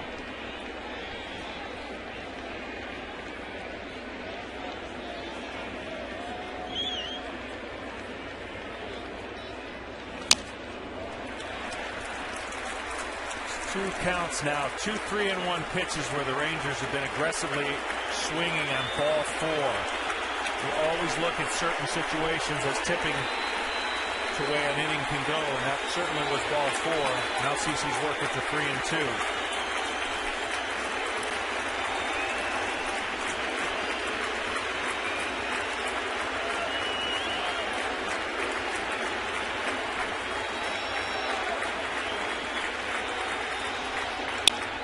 To right. And Swisher has to play it on the hop. And they're at first and second.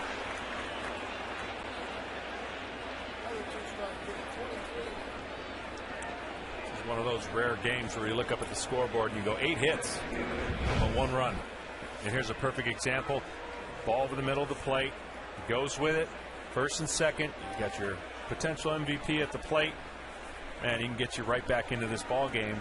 And then you're feeling a lot better. And you saw Moreland having to hold up between first and second to see if possibly Swisher was going to make a shoestring catch. That's too many S sounds tough to say in one description. But they're at first and second with 1 out for Hamilton. Dangerous, dangerous position for Sabathia right now.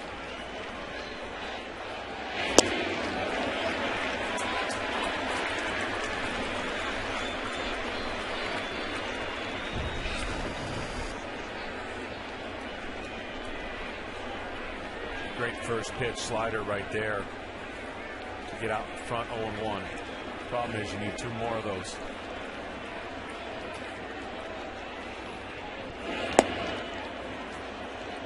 In game 1 of this series with this matchup, Hamilton wrote him out. 3-run shot the first. Well, that was the slider that he left up in the strike zone. You notice the first 2 sliders here to Hamilton in this at bat have been in the dirt.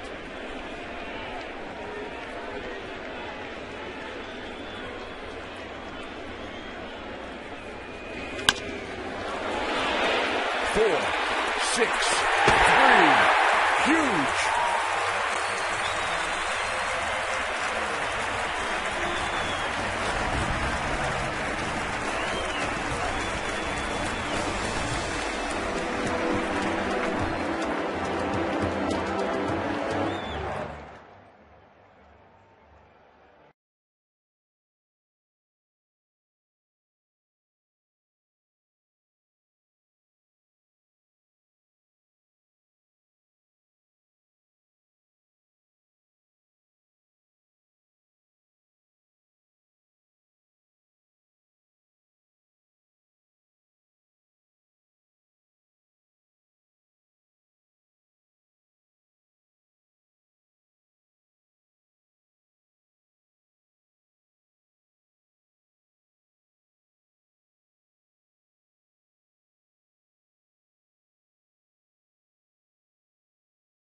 As a player, which is more difficult in the postseason, being the favorite or the underdog? Ron, you want to weigh in first? Well, I've gone to the postseason, well, the World Series in '86 as the favorite. It makes it very difficult because everyone's shooting for you, but you know you got a good team, and you hope you pull it off. But that '86 World Series, we were down 2-0 like it was 5 minutes ago.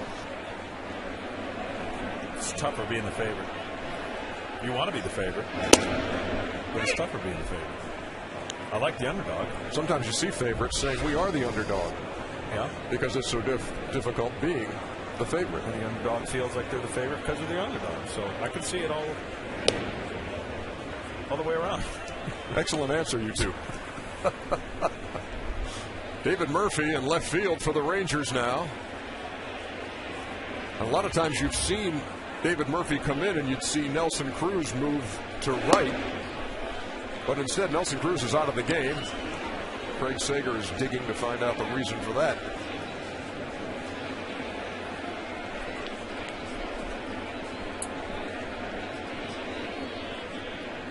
Nick Swisher leading it off against C.J. Wilson here in the fifth. The early report is a left hamstring day-to-day for Cruz.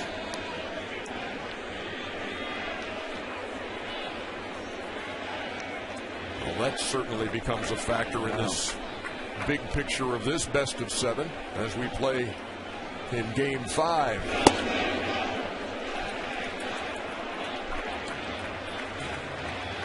Boy, that little sinker that he threw in the first game, C.J. Wilson, that a lot of the Yankee hitters were offering at, they're not offering at it tonight. A big part of that is I don't think they respect the fastball. They don't have to adjust as much.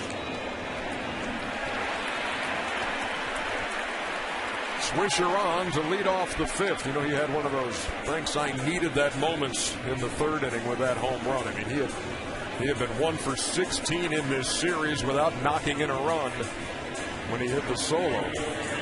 And it was followed moments later by Robinson Cano's 4th home run of this series.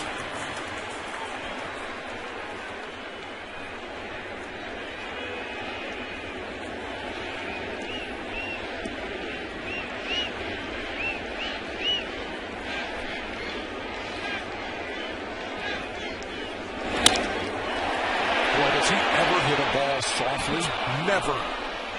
Hamilton wraps it up for the first out. Everything right on the barrel. Well, one thing you can't teach is how the ball comes off a player's bat. And the superstars, the ball comes off their bat different than someone else. And Cano's in that superstar category. Alex Rodriguez steps in with 1 on and 1 out.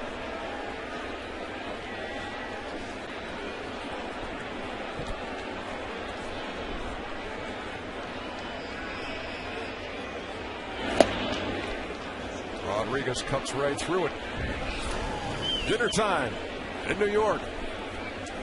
Just after 6 o'clock in the East for Game 5 of the American League Championship Series. And the Yankees trying to stay alive, down 3-1, but leading 5-1 over the Rangers. As Alex Rodriguez hits it to the gap in left center field. And that is going to wind up in the bullpen for a ground rule double. Tough break for the Yankees, because Swisher would have scored easily.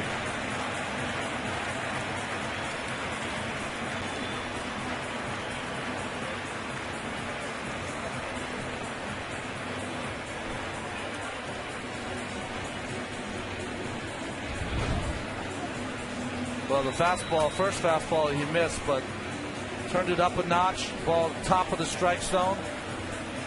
And this ball was a missile out to left center. Cost him a run, though, for the ground rule double. Mike Maddox again out to the mound to talk to C.J. Wilson. Well, you would think here they got to walk Marcus Thames to pitch to Berkman, who's batting right-handed today. And then you got to think he's stalling taking some time.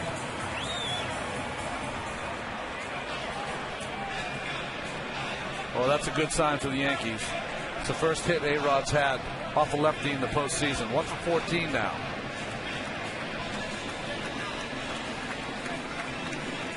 And overall, 3 for 17 in the series.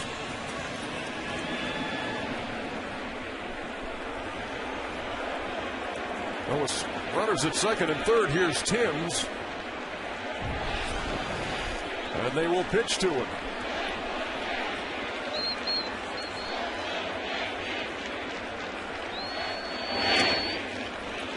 He's 0 for 2 with a pop-up to second. In fact, a couple of them, one in fair territory and one in foul territory.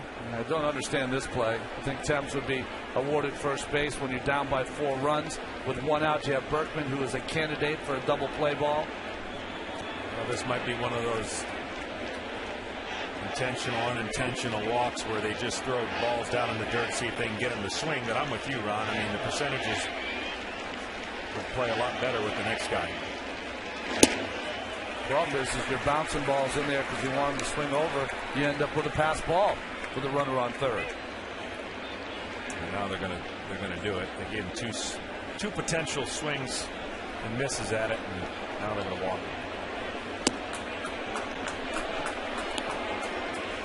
it. Goes in the books as an intentional pass, and it will load the bases with 1 out.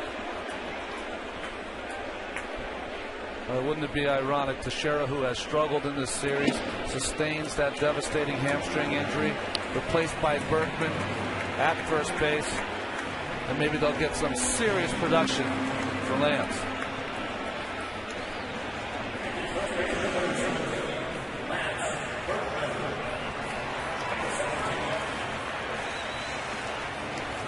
Berkman walked in the second, flied out to right in the third.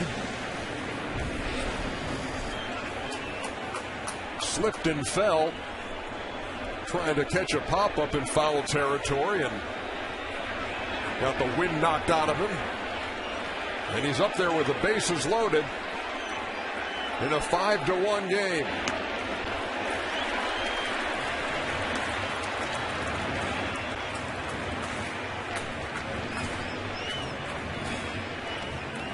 Well, you can make the argument in last night's ball game that AJ was left in the game too long. You can make the same argument here with CJ Wilson. Berkman 0 for 4 from the right side in the postseason. Swings right through that, a ball and a strike.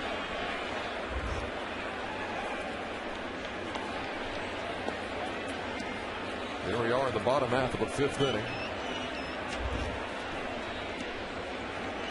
And the 90 pitch mark for CJ Wilson.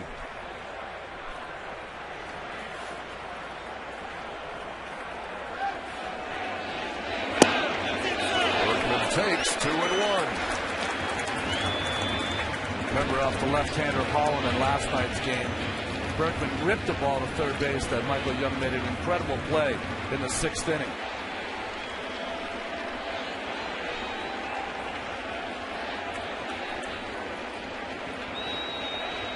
C.J. Wilson hoping to induce a ground ball to produce an inning-ending double play here against Berkman. This one's in the air to straightaway center. Josh Hamilton has room, but that will score a run. And Rodriguez will tag at second and move to third. Swisher scores the 6th New York run at 6-1.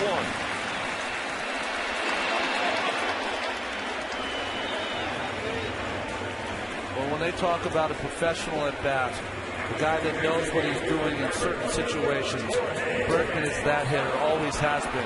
Great RBI guy, knows what the situation takes, doesn't try to take too much, wanting to just elevate that ball and that at bat, is able to do it. In these kind of games, John, you know, just adding on a single run here and there puts you out of reach sometimes.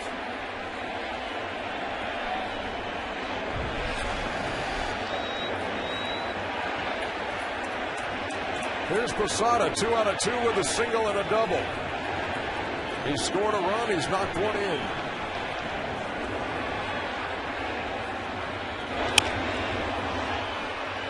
And this should be easy for Jeff Francoeur. And it is. But the Yankees respond to the Texas run with another of their own.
Nice little video postcard for you. Wednesday evening in New York. Game 5 of the ALCS. Talking to my buddy Lee, he's not too happy that they're using his name without permission. Going back to that well again. Top half of the 6th. Was it Lee card holder? Yeah. All he's got to do is pay his bills now. He'll be fine. I think he sees in the moment now. Vlad Guerrero, after a 4-for-5 night in Game 4, is 0-for-2 with a strikeout and a line out to right. CC Sabathia working with that 6-1 lead.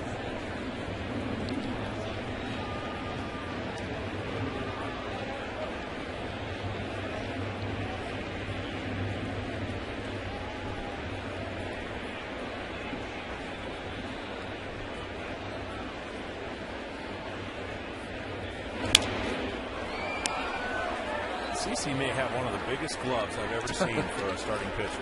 Looks like a center fielder's.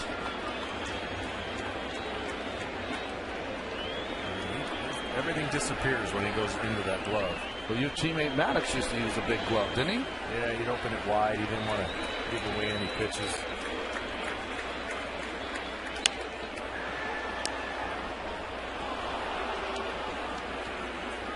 Must be light, though. You don't want it to be cumbersome in your delivery, and you just want it to be natural. And it's a big glove. It's a big guy. Big man, big glove. I mean, if he had a small glove, it'd look like a mitten on him.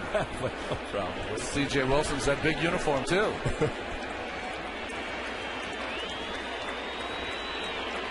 Here's the 1-2. Made Vlad look bad. 1 out.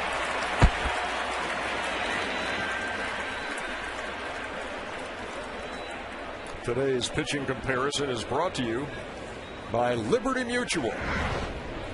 Game started with C.J. Wilson and C.C. Sabathia. And now C.C. threw 5 1/3. They've gotten to him for 8 hits, but only 1 run. The difference is that he hasn't walked anyone. 4 walks for C.J. Wilson. And Guerrero was his 6th strikeout of the night. Here's David Murphy, who came on for Nelson Cruz, who has left with some tightness in the left hamstring. They say it's a day-to-day situation as opposed to the Mark Teixeira grade 2 strain. He's out and not coming back.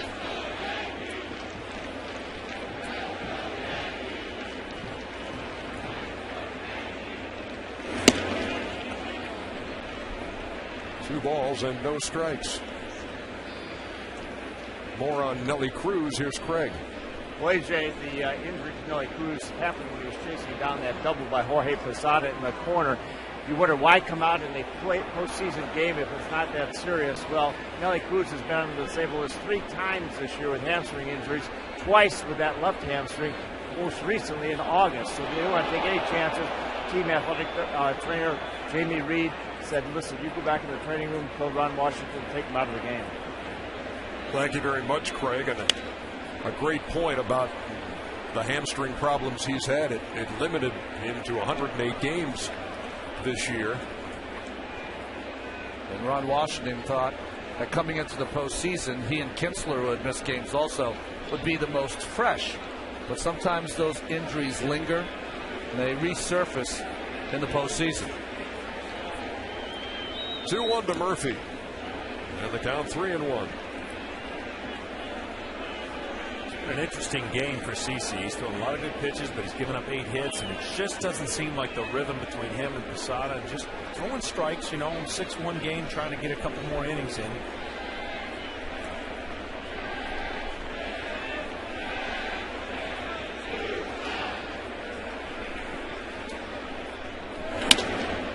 A bullet to right and a 1-out single for David Murphy. But, John, sometimes nights are like that, aren't there? There are some days you take the mound and everything can be perfect. And you and the catcher are on the same page and you feel good, et cetera, et cetera. It's these nights like this where you got to grind a little bit that you really have to summon up the things inside that get you through it. Yeah, but I think you can still do it being on attack. Yeah. Be on attack. I mean, I know that this is an important game for obvious reasons for New York. You don't want to think ahead, but be on attack. Find a way to get that rhythm going that typically he has had here at home. He's only given up 1 run. Not that he's pitching a terrible game. It's just that we're used to him taking control of the strike zone and making those pitches be real effective. He dictates to the hitters. The elite pitchers, when they have their great stuff, and CC is an elite pitcher, doesn't have his great stuff tonight, they always win. When they have stuff like he has tonight, the team he puts his team in a position to win. And when they don't have their good stuff, they always seem to find a way to keep their team in the game. He hasn't had a 1-2-3 inning yet and has given up 9 hits, but only 1 run. 6-1 in the 6th. Joe Girardi and the Yankees trying to send this series back to Texas. 3 balls and no strikes. 2-0 change up to Kinsler. Interesting pitch from CC there with a 5-run lead.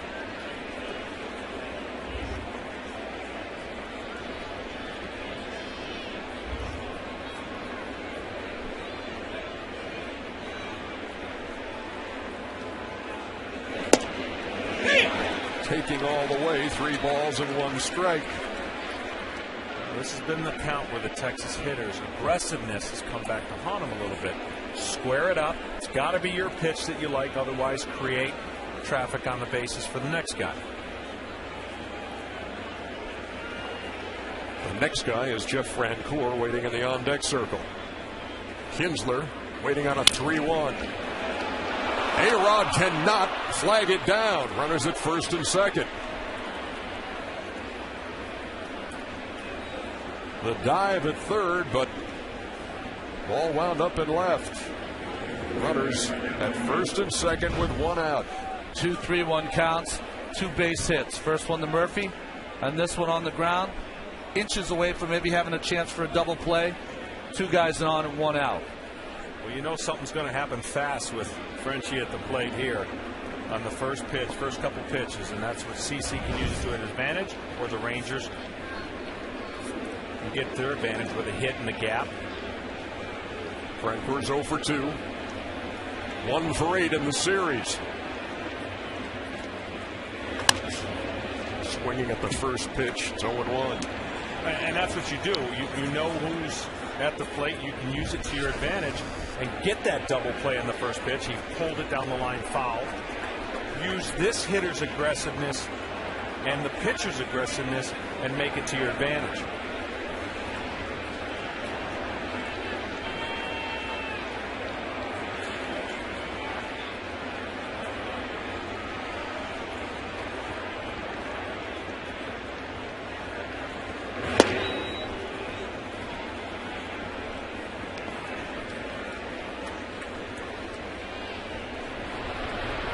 Number 39 is Kerry Wood, as he loosens up here in the 6th. There's an A-B-C formula. He's part B. C would be Rivera.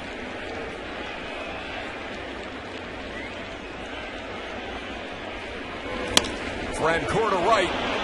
Swisher plays it on a hop. And the bases are loaded with Rangers here in the 6th. Another great play by Swisher. That ball could have easily got by him.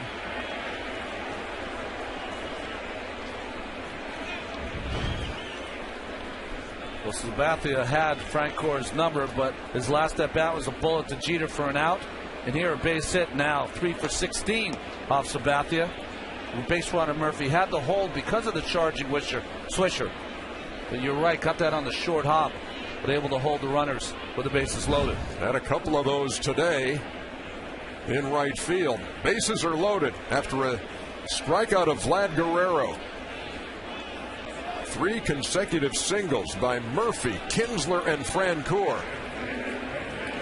What's the most hits you've ever seen without giving up more than 1 run? Well, we're approaching it, huh? It is, and the reason is you know, they were, before this onslaught of hits, 1 for 11 with people on base, but now starting to warm up here late in the game.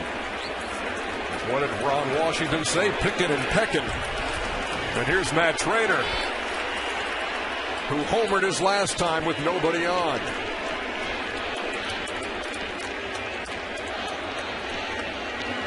Still got a double play candidate at the plate. You can very well get out of this inning if you can find a way to pound it on the ground somewhere in that infield.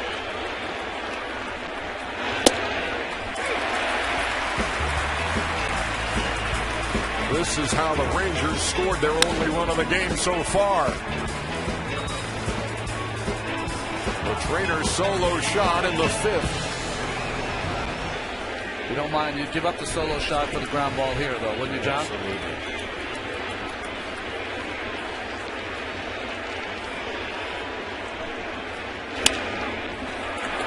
Quickly ahead 0-2.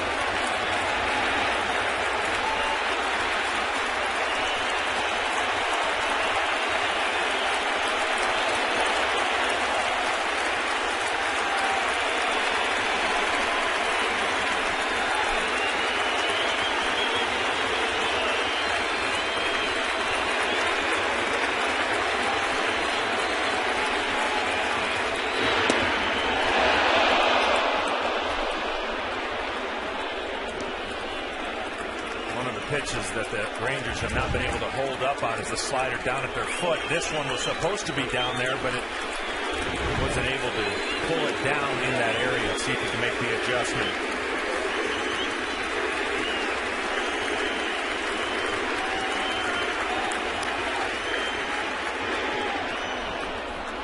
Two balls and 2 strikes to the Rangers catcher. Now, the only problem with that, Ron, is now he's seen 2 sliders. The more you see in the bat, he had him in a defensive account. Now 2-2, bases loaded. You know as a pitcher, you don't want to go to 3-2. Get your decision right here. Whatever pitch you feel comfortable on, make it happen right here on the 2-2 pitch. No setting anybody up. He threw 2 changeups the first 2 pitches for strikes. You would think he'd go back to that pitch here.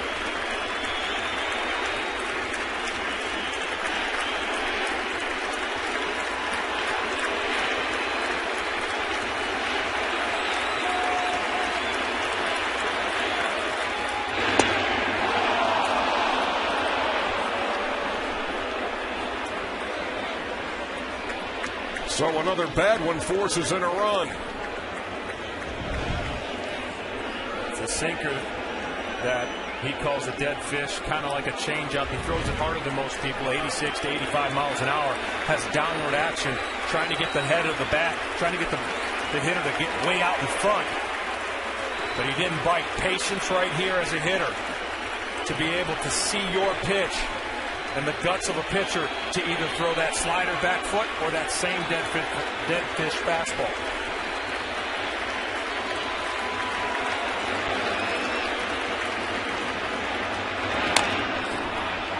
Little tapper foul. And everybody takes a deep breath. Pick and peck, Ron Washington said. They're right in the middle of it.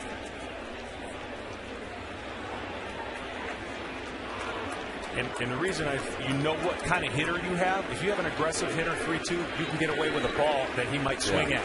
If it looks good enough in the zone, so he could throw that slider that's been pretty effective. You would think, though, without throwing one fastball on this at-bat, and he wanted to stay away from it because he did hit the solo home run on the fastball. Down and away, on the corner, he's got to be able to get Trainer out.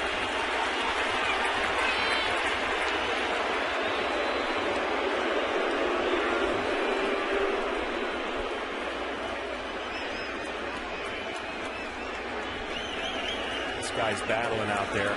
It's not been his prototypical game. 11 hits. Bases loaded right here. He's battling. This is a big pitch in the game. Grounded to third. Rodriguez will go to first as Murphy scores. And it's a 6-2 game.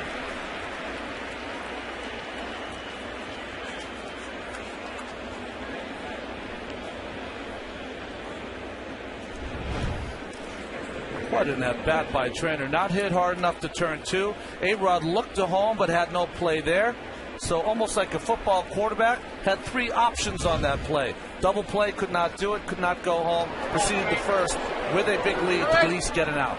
We had kind of an odd angle there. It looked like he could actually tag the runner and then possibly have thrown to first.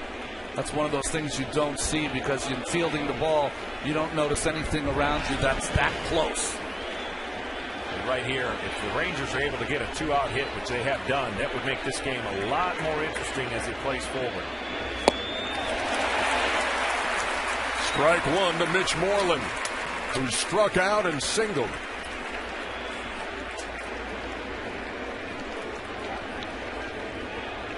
Runners at second and third in what is now a 6-2 game.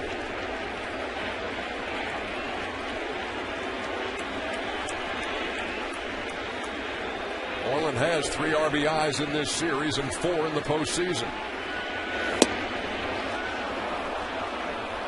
And he's done that out of the number 9 hole in the Texas lineup. I've got a ton of respect for CeCe in a game like this. You want to come out and set the tone.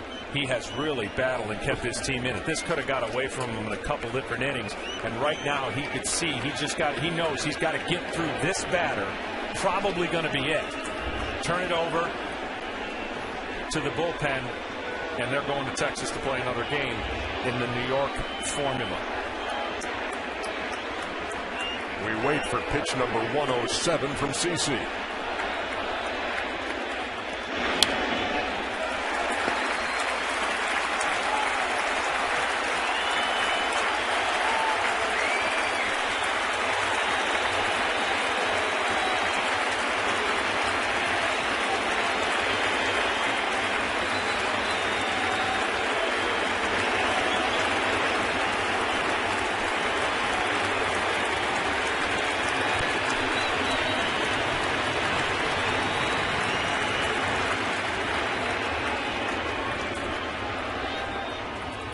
There's been so many of these meetings. I mean, this is important times, and you want to make sure you got it straight. Guy on second. Catcher's always looking to see if they're given any kind of sign or location.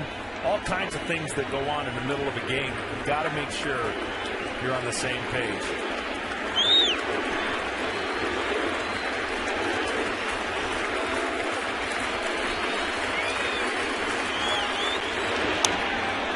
Just reached out and stayed alive. They have been so good with 2 strikes, this Texas team, just battling in the at-bat, try to fall off the tough pitches to get a pitch they can hit. 23 2-strike hits in this ALCS. To put it in perspective, Reds, Phillies, NLDS, the Reds, 2 for 50.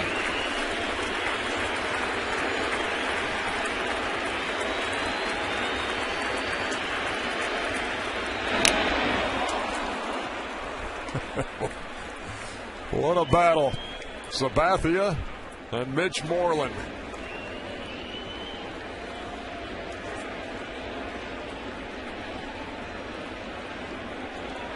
Pitch inning for CC Sabathia. 2 runners in scoring position with 2 out.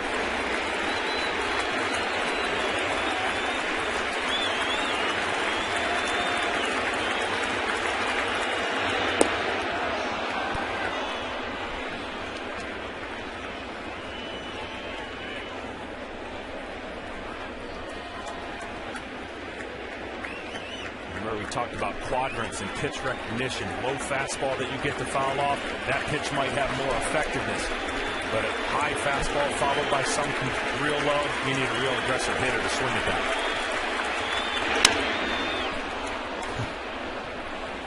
When you're a kid on a road trip with your family and your dad goes over the bump and your heart goes into your stomach, there's 50,000 like that right now.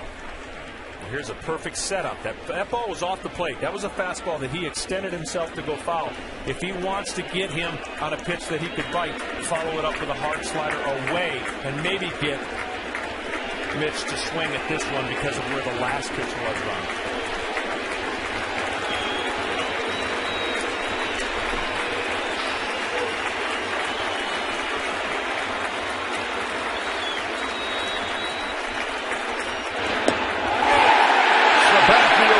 The battle of wills.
And your name is Michael Kirkman, and you're making your postseason debut.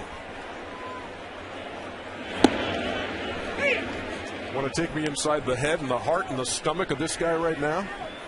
Yeah, he's probably going, phew, I warmed up 4 different innings.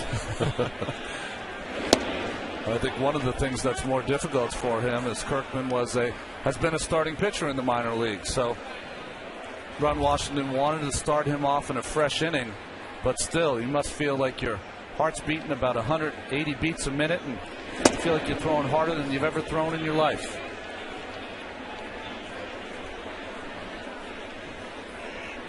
Granderson is singled and flied out to center.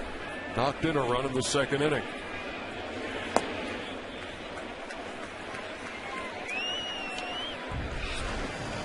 Well, we've seen plenty of Darren Oliver and Derek Holland and Clay Rapata in this series. Lefties out of the bullpen. This is the first for Kirkman.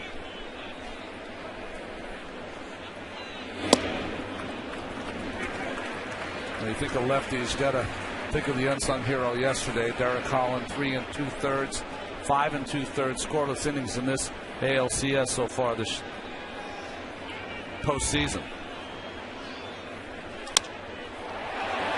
Granderson goes the other way, and that ball is off the wall.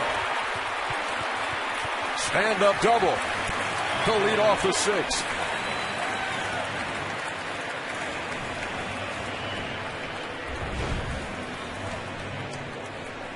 You see the ball coming right in your living room. One of the things Mr. Kirkman deals with and has an issue from time to time is some control. 10 walks in 16 1/3 innings in the regular season. And there he got ahead 0-2 and had to work the count to 3-2 and got a hittable pitch for Granderson. Brett Gardner is struck out in both plate appearances. He bats now with Granderson at second.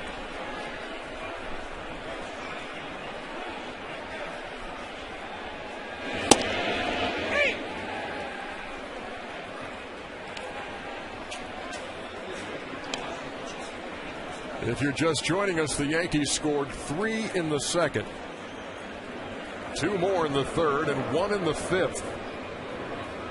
Against starter C.J. Wilson, who walked 4, one of those intentionally.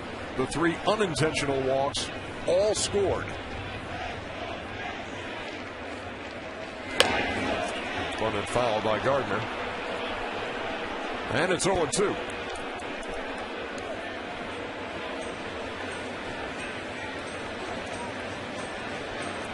See if he can. Last time he got 0-2, he got really quick with all his pitches, pulled him out of the zone, never got anything enticing for the hitter.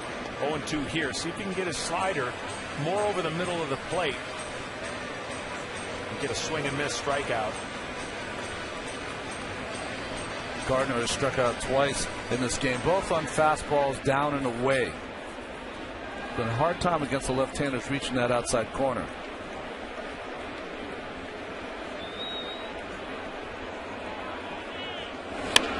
Bunting with 2 strikes. Young throws him out as Granderson moves to third. Now batting for the Yankees, number 2, Derek Jeter. When Derek Jeter is introduced here at Yankee Stadium, every time he comes to the plate, it is the voice of Bob Shepard, who for 57 years was the PA announcer here at Yankee Stadium. He died at the age of 99 in July of this year. Would have been 100 years old today.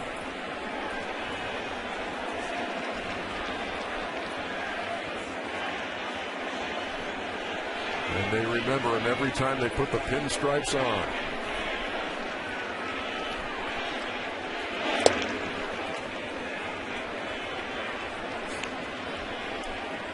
Check in with Craig Sager. Craig?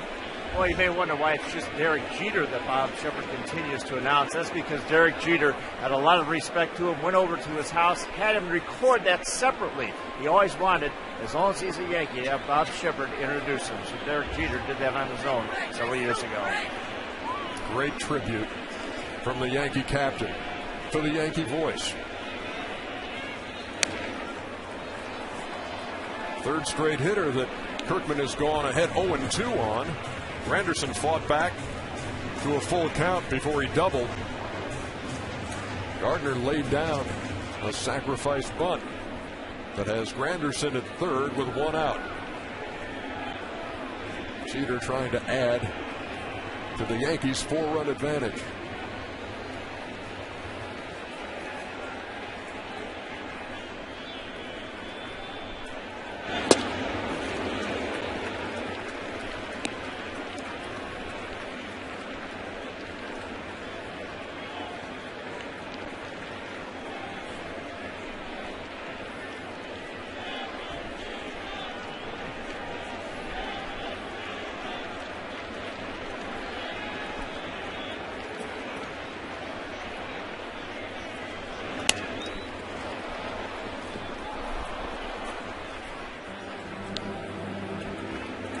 Seeing him come in the game reminds me of my first postseason at bat.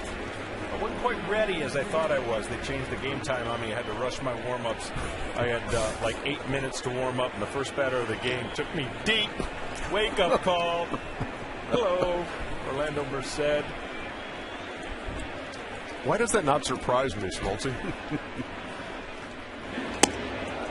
Well, as the quick version goes, I'm in the training room getting ready, and no one had told me that the time of the TV had changed. That's when they had all these 38, 48 starting times. And I got a call in the training room, and the trainer says, yep, all right, he's right here, got it. He says, you got 12 minutes to get ready for the first pitch. And I was panic mode from that point on, running to the bullpen. Kirkman's 2-2. And the whole way I said, we're starting the game when I'm ready. We're starting the game when I'm ready. I'm running down there, man. I panicked and I got loose so quick. And I got out to the mound. Place is packed. And now that you're on this side of it, you know that you start when we're ready. Yeah, exactly.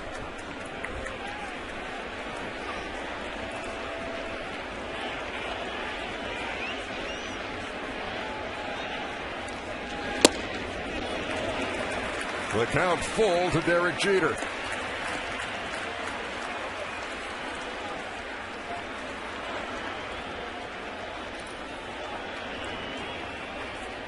Sacrifice fly from Berkman in the 5th.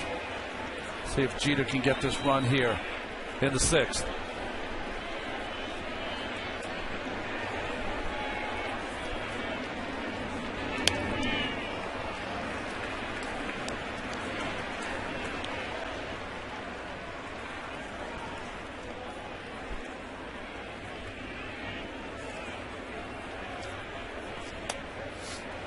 The veteran Derek Jeter facing the rookie left-hander, 24-year-old Michael Kirkman.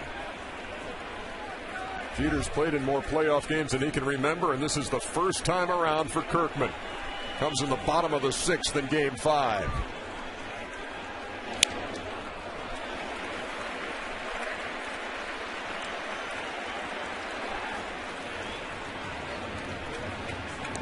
Well, I was going to say what an at-bat by Jeter, but it becomes redundant after a while, isn't it? Just able to rise to the occasion, almost like he wills himself to get the runner in or get a hit. In all 3 at-bats tonight, Jeter has grounded to the Rangers shortstop Elvis Andrus.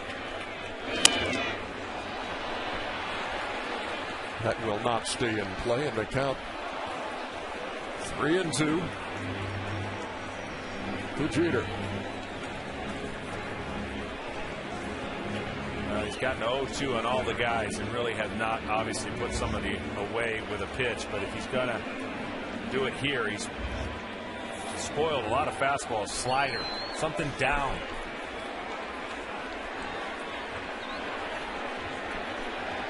Worst case scenario, you walk him, set up for the double play.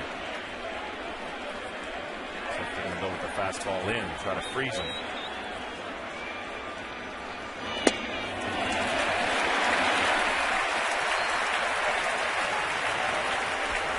They're Around the corners with one out. Catch all the action of the 2010 Major League Baseball postseason on TBS and Fox.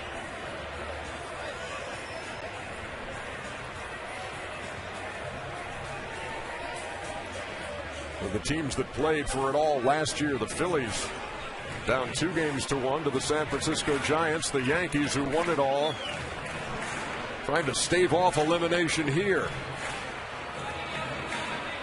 and send this series back to Arlington, Texas. Cody Ross having a decent postseason so far, isn't he? Wow.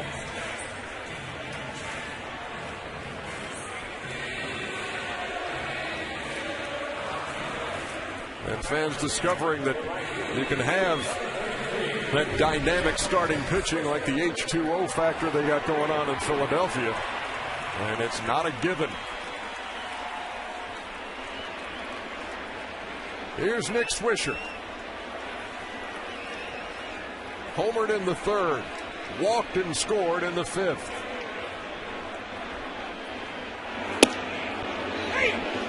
What do you think's going to happen here? Think he's going to go 0-2? Kirkman. In his postseason career, Nick Swisher 0 for 24 with runners in scoring position. He's got Granderson out there at third.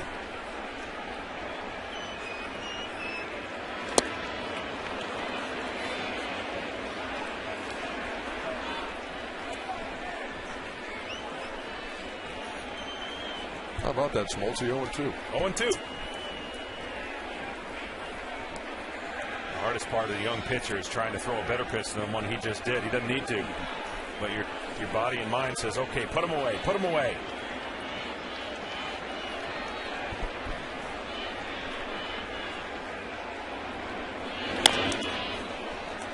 Tapped foul up there toward third.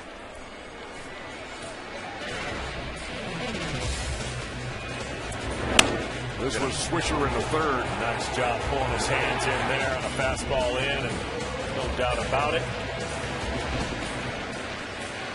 And moments after that, Robinson Cano put one in the seats in right. And at the time, it was a 5-0 game.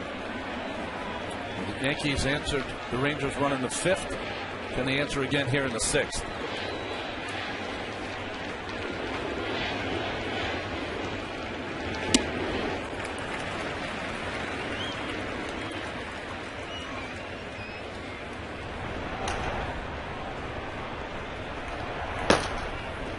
The submarining Darren O'Day. Known as Darren every day.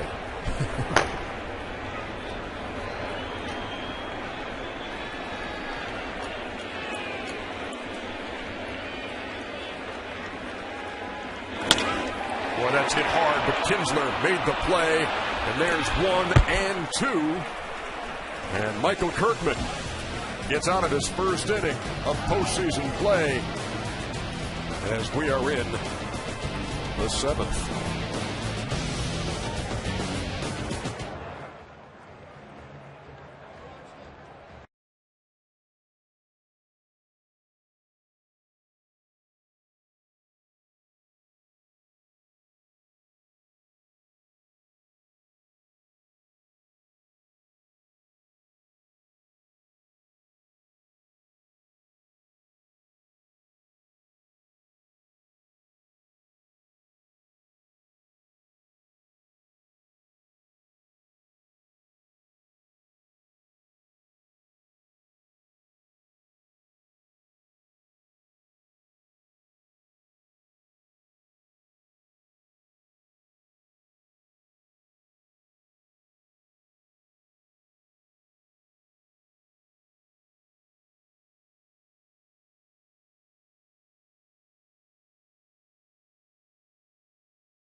The accounts and descriptions of this game may not be disseminated without express written consent. 6 innings in the books. We're in the 7th at Yankee Stadium. Game 5 of the American League Championship Series. And the Rangers with a 3-1 advantage in the series. Down 6-2 with the top of the order, and Elvis Andrus takes a strike.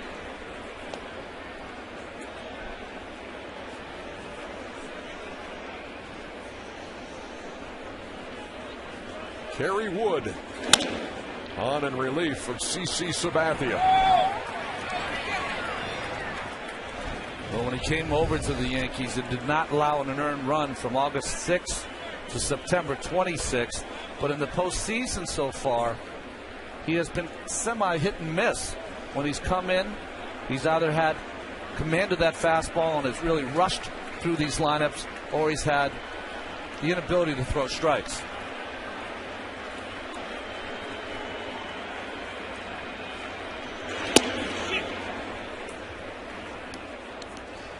He can still rush it up there at 95.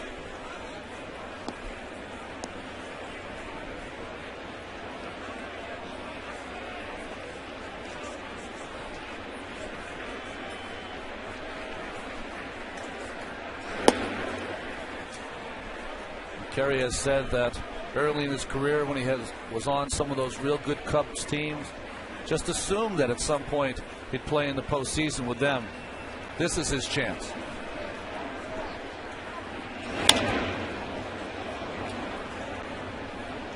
The man who's his manager now, Joe Girardi, was his catcher for a time with the Chicago Cubs. Girardi says that Wood's slider right now, well, back then, was as good as anybody as he'd ever seen. He said his command now is better than it was when he caught him in the Cubs uniform. 3 balls and 2 strikes. Craig. Well, Kerry Wood was a 20-year-old rookie when he struck out 20 batters in Wrigley Field against the Houston Astros. Everybody thought he was destined for greatness, but he's been able to disable this 14 times. He tried to barehand that one, and Andrus is on for the 3rd time tonight. Well, John, no need to barehand this. He could have backhanded this, would be the play. Andrus was fast, but not that fast. Just a little backhand here with the glove would allow him the opportunity to make the play. You see a lot of pitchers go after balls with their bare hands, and you can risk injury, and you usually don't make the play. Kerry Wood falls off the mound towards the first base side, and it makes it awfully difficult for anything almost hit to second base on the left field side to turn around and spin. And fast runner, he pretty much felt at the time that that was the only way he was going to make the play. Not hit very hard. And Andrus, who makes a living out of infield hits, has his 2nd one of those of this game to lead off the 7th as Michael Young takes a strike on the corner. Young has a single in 3 trips.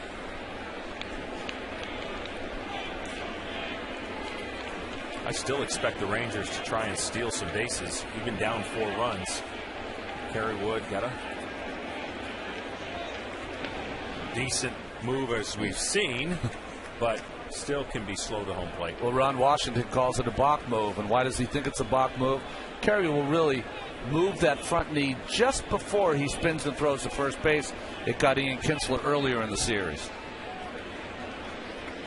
That came in game 1 after that big Yankee rally. And Andrus leaning just a touch too, but gets back.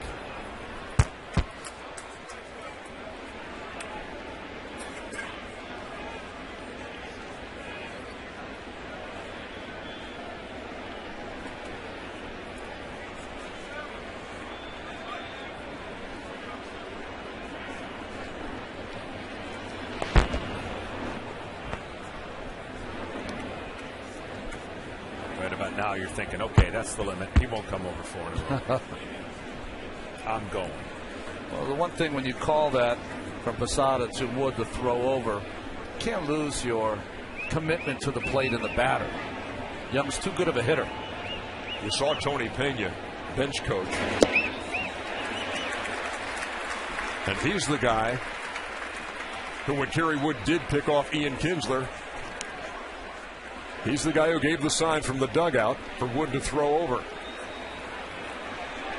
See, Tony Pena is saying takes 3 strikes. Yeah. Posada, when he caught that ball in the dirt, tagged Young because he thought it was the last strike. So having a moment with Posada with all this pressure.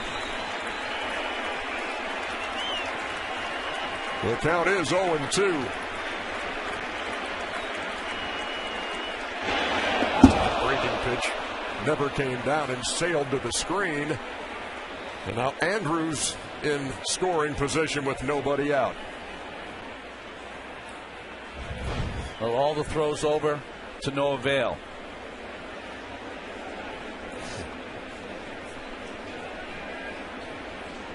We've all had a few of those, huh, John? Sure.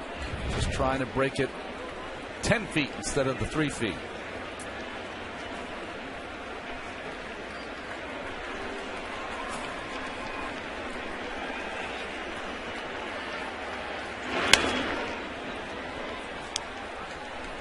Mine, though, pretty much went down the 55-foot realm.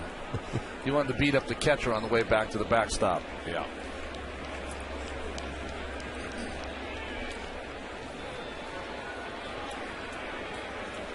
A-Rod back. Big leg kick from Wood. Andrews, who stole second base with 2 outs earlier. This is not a bad time. Pick and peck.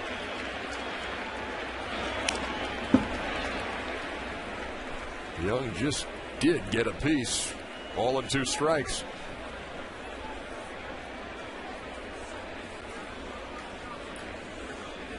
The problem you have is Young is trying to protect.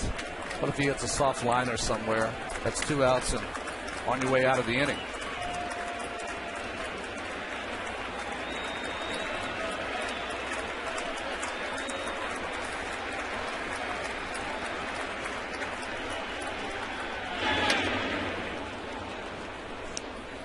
Young spoils another one. And the 20th meeting at the mound is about to happen. I don't know about you, but I really did not like the catchers coming out too often. Once you got, a few years into your career, you would hope that you'd make the adjustments yourself. Although, you like the catcher coming out if they're going to change the signs. If he thinks the runner on second base has got them. Yeah, I always told my catchers, if you notice something a hitter's doing to change his approach of what I want to do, come tell me. If he's shorting up on the bat, if he's moved up on the plate, any of those things I can't really see when I'm focusing on trying to throw a pitch. Other than that, you pretty much know what you're doing. He threw it past Young at 93, 1 down.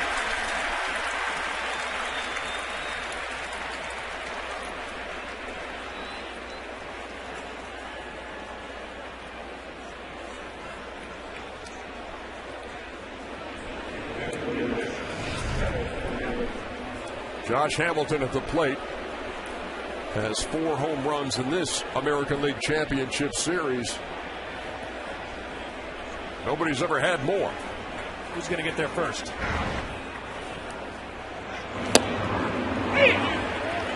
Cano or Hamilton? Well, I know who Texas fans are saying. They went deep in his last 2 at-bats last night.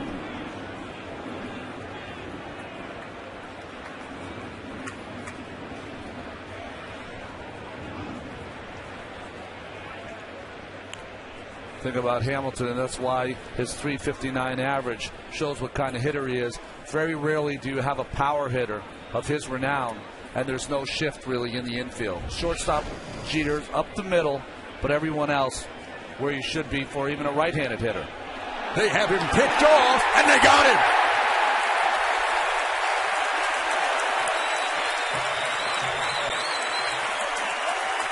Andrews leaning at second. And Wood gunned him down.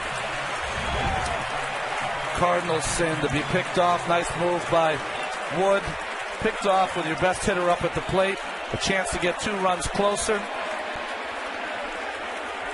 What a brilliant play by Jeter and Wood. Beautiful timing.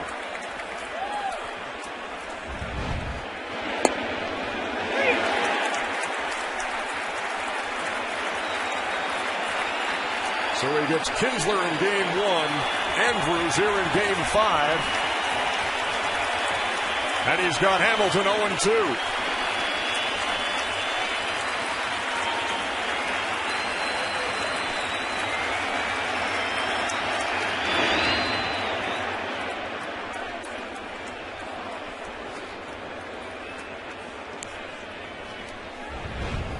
This is just a spin move to keep him close, but once they saw him moving, Wood with the throw on the run or on the move, and Jeter coming up behind him. This play can only be made because he's playing up the middle against Hamilton. He can come straight in and not across.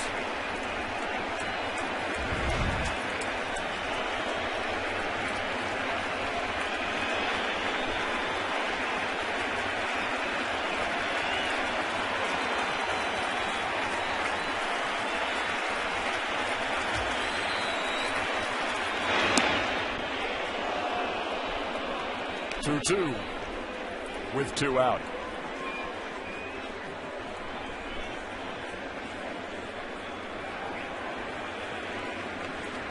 They clipped the antlers here in the 7th.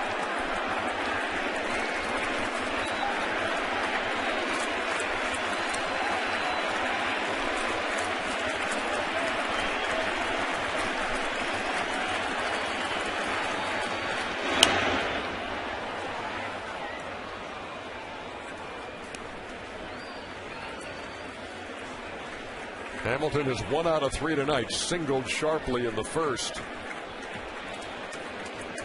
Line to short, and in the 5th, it into an inning-ending double play.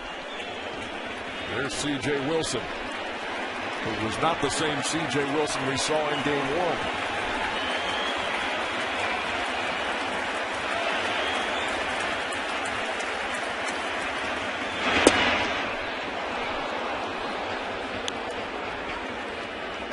If he doesn't swing at the breaking pitches in the dirt, according to Ron Washington, no pitches can get him out.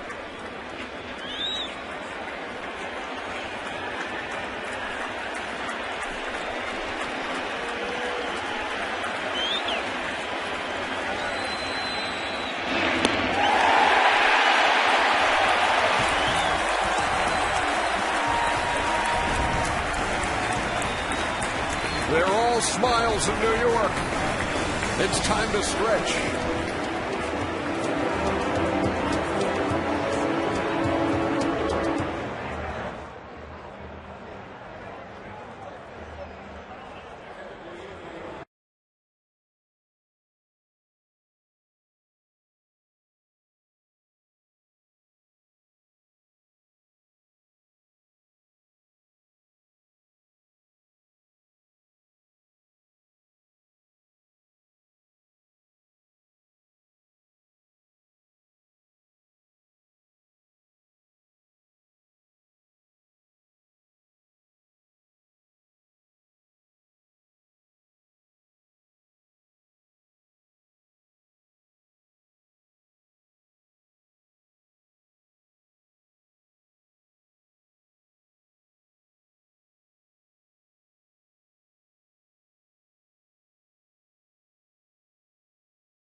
We move to the bottom half of the 7th inning at Yankee Stadium. Ernie Johnson and John Smoltz, Ron Darling at your service. Thanks for being with us tonight on TBS for Game 5. And the New York Yankees with CC Sabathia on the mound. There are some nights where he's pretty untouchable. This one was one of those grinded-out nights, but he's held the Rangers in check. You know, in some ways, I was even more impressed with his effort tonight. In a game that they can be eliminated, did not have his best stuff, but plowed through anyway, and that's what makes CC one of the elite pitchers. He got the ball to Kerry Wood. Kerry Wood got the job done with the inning-ending double play. Yeah, the formula is pretty simple for the Yankees today. Get to Mariano Rivera. They haven't been able to do it, and they're going to do it in multiple innings, possibly. But what a battle for CC to go out there and really deal with what he had on this given night and not cave in and not give up too many runs. But also, in some ways, even more impressive, these Texas Rangers in a game that they got behind early, and they just kept plugging away and putting base hits out there. They have not gotten the big hit, but you got to be impressed with their ability to stay in this ball game and try to make it close. Ron Washington and the Rangers bidding for their first trip ever to the World Series. Franchise has never been there. They're a win away, but trailing tonight here at Yankee Stadium 6-2.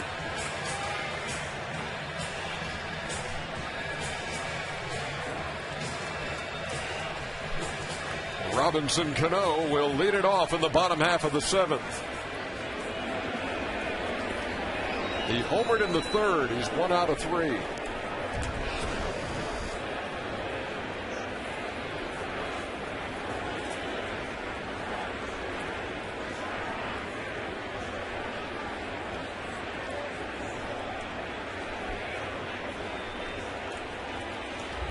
Michael Kirkman begins his 2nd inning of postseason work.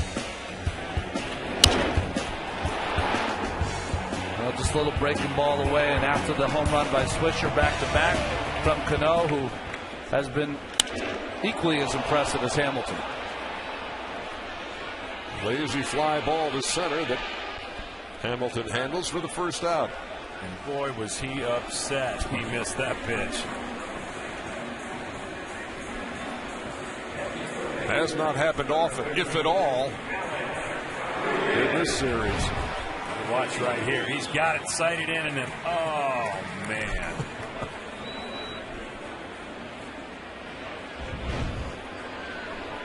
Here's Rodriguez. Walked in the 2nd and scored. Lined out to Young at 3rd. Doubled in the 5th.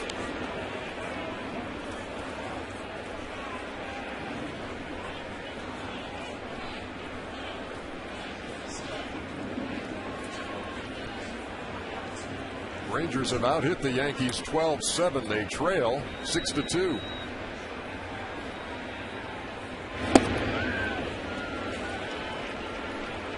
Had this game really been a 1-run or possibly a 2-run game, I think we might see Mariano warming up right now. But right now it looks like Kerry Wood's going to go back out with the Terminator waiting in the wings.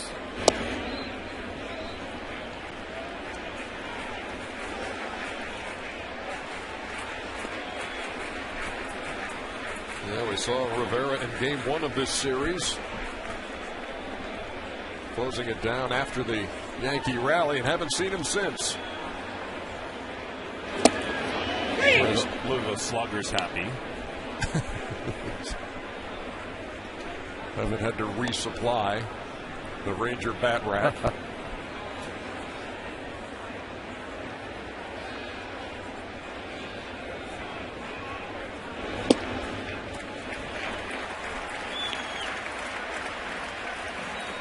Rodriguez draws the 1-out walk. Sports fans, listen up to what some of the biggest names in sports have to say about today's hot topics, like Boomer Esiason on the Philadelphia Eagles quarterback situation, or Doug Flutie on his top 5 college football teams. Check out Behind the Mic, presented by Allstate, exclusively on SI.com.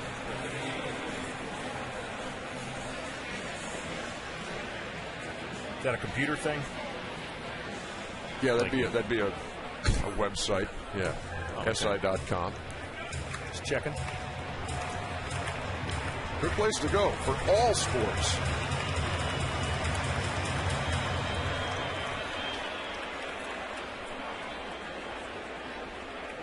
Marcus Timms has popped up a couple of times, was walked intentionally in the 5th.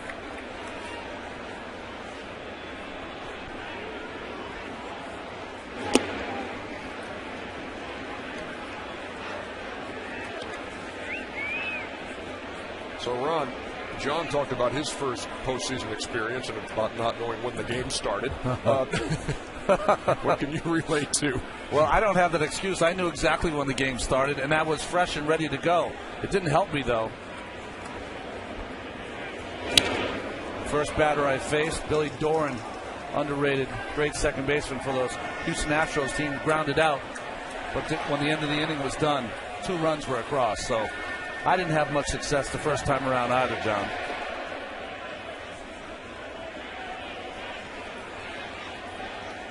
Michael Kirkman getting his first taste of the postseason here tonight. He allowed a leadoff double to Curtis Granderson. He walked Derek Jeter, but he got Nick Swisher to ground into an inning-ending double play. Here he's walked Rodriguez with 1 out.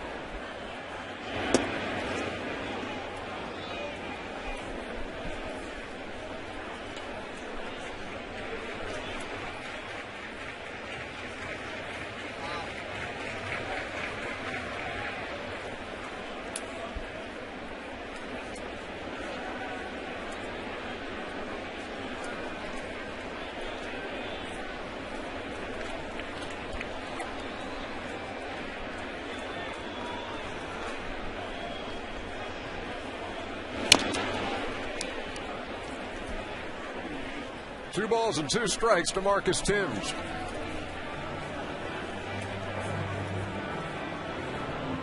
Clay Rapata in the bullpen for the Texas Rangers.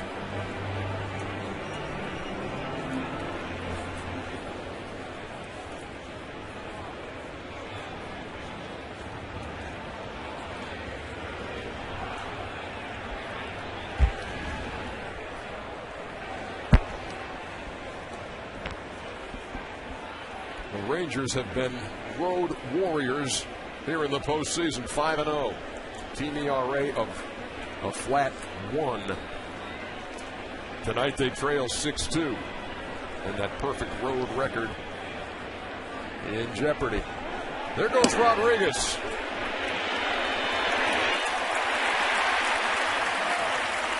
Stolen base here in the 7th. You said he'll pick his spots, and he did right there. He's doing a lot of faking over there at first base and finally took off. Good pitch for Trainer to throw, but he almost drilled the pitcher Kirkman throwing that ball to second base on 1 hop. One of the hazards of being 6'4". Boy, just got in under that tag.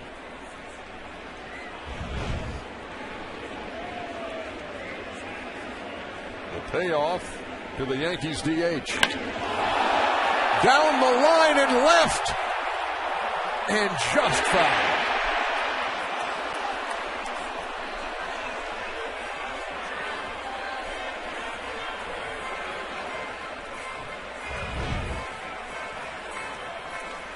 This one's pretty much a no-doubter. That's not a Berkman. No. Jim Reynolds goes from the right field line with Lance Berkman last night to the left field line. This one easier to call. No review necessary. And we wait for another 3-2.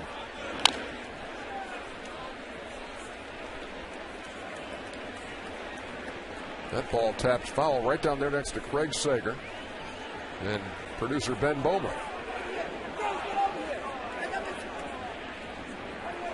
And Ben graciously has the ball taken from his hand.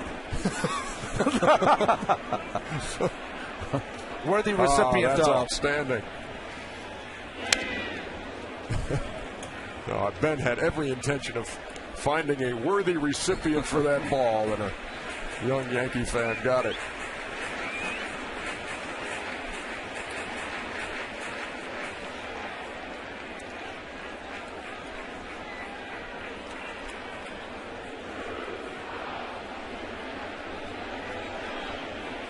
Rodriguez with his lead at second. And Tim's waiting for another 3-2 from Kirkman. It'll work for Wood. Why not?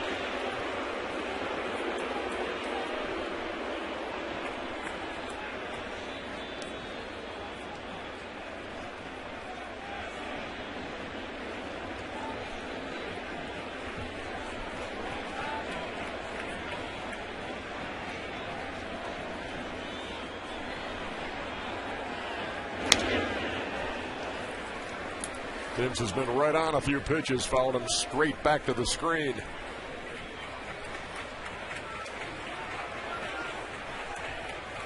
See if we can find out how many baseballs they went through this game. This game?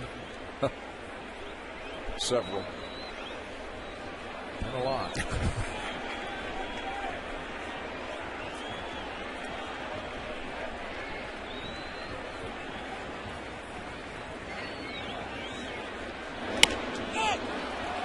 Well, he gets him to pop it up, and not very high as Kinsler had to come charging in to make the play. 2 down.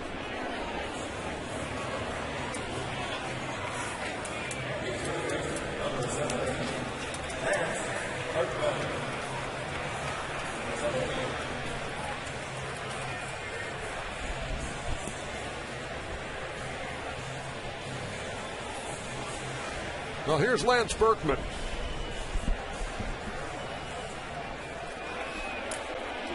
Starting at first base tonight because of the injury to Mark Teixeira. That was a costly loss for the Yankees in Game 4. Lost the game and lost Teixeira, who, despite the numbers, he was 0 for 14 in the series.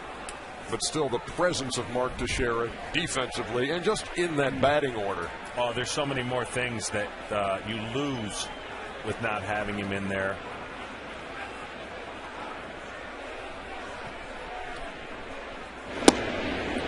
Berkman takes a strike, and then earlier in this game, Berkman feet went out from under him as he chased down a pop-up.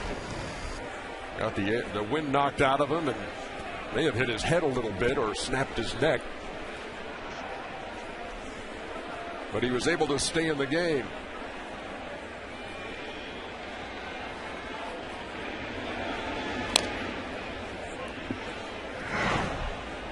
Here was the scene in the 4th inning. I mean, his feet go straight out from under. Banged up against that board. Said that it snapped his neck. Also knocked the wind out of him. The smelling salts to revive him. He's had a nice offensive game, though. He's walked and scored a run and produced a run with a sacrifice fly. Little change of spikes, and fraction's been good.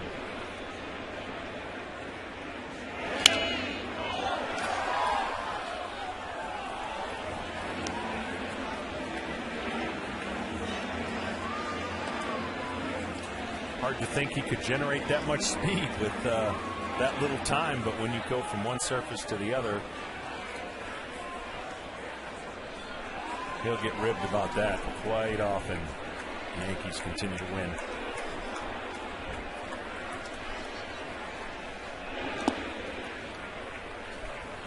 Trainer kept it in front. It's a ball and 2 strikes. This game's pretty ruthless. If they know you're okay, they're going to wear you out. Just ask Mick Kelleher, Yankees first base coach, who had that ball deflect just below the belt in the Minnesota series, and heard about it for. That's one thing the Yankees could do during all that time off between series, is talk to Mick. He started the season, he was about 5'10". He's 5'2" right now after this beating.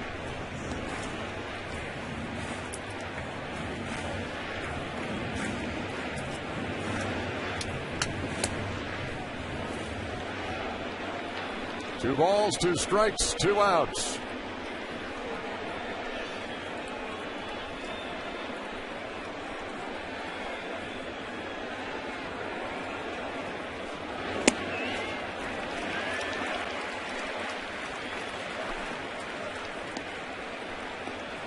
A little bit of a funky mechanics, Ron. He's 6'4", but he doesn't pitch tall like a 6'4" guy. You see all the little way that he stands on the stretch, kind of goes down before he goes up, which could lead to a little bit of the inconsistency on throwing strikes. kind of pushes the ball up there. In his inning of 2/3 of work, that was his 49th pitch. I always felt for a tall pitcher. I mean, you know, pitching, some people say, is not an athletic position, but you got to be able to do things over and over again the same. And some guys don't pitch as tall as they are, and some small guys don't pitch as small as they are. You try to find the happy medium in between.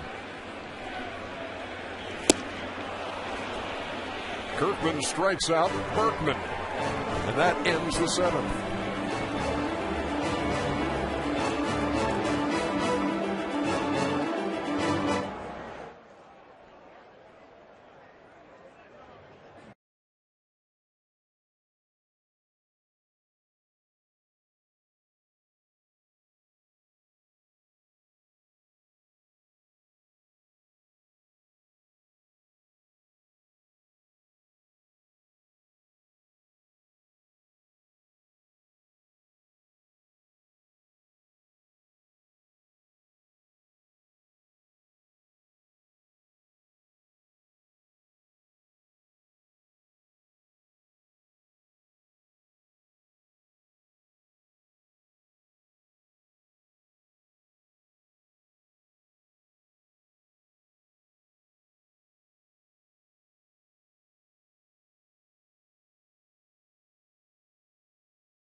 Conan's new show premieres November 8th right here on TBS.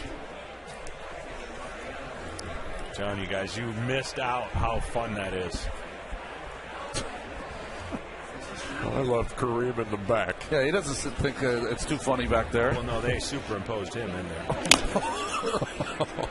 There's a tapper by Guerrero back to Wood to start off the top of the 8th. Let's go down to the field to Craig Sager for a Bank of America game break. Well, over in the National League Championship Series, the Philadelphia Phillies down 2-1 to the San Francisco Giants will try to even the series. That game will be playing momentarily. It will be Joe Blanton from the Phillies against rookie Madison Bumgarner of the Giants. Coverage on Fox coming up momentarily. All right, thank you, Segs. Joe Buck, Tim McCarver on the call of the National League Championship Series and the World Series on Fox. Here's David Murphy, who came on for Nelson Cruz. Cruz leaving with some tightness in his left hamstring. And we'll have to see if indeed this series does continue in Arlington in a couple of days, what Cruz status is. One of their big producers offensively.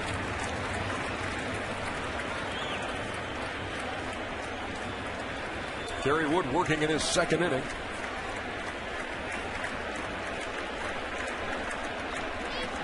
Allowed a hit but picked off Elvis Andrus in the 7th, and then had a couple of strikeouts to go with it. And there's his 3rd. In an inning and 2/3.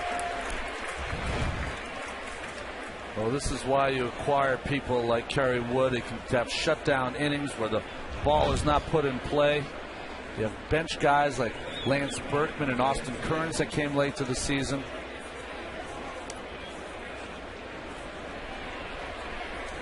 And the final answer.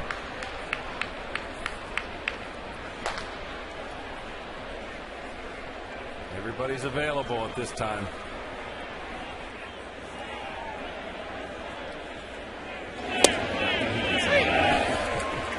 Well, I know you said A, B, and C. You didn't give a D. Nope, there is no D. 10 Rangers have struck out here in Game 5.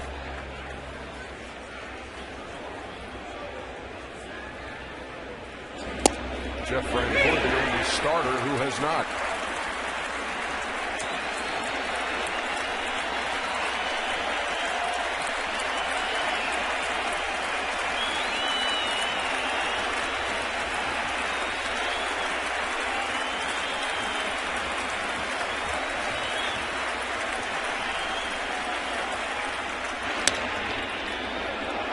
Rodriguez with the diving stop and throws him out.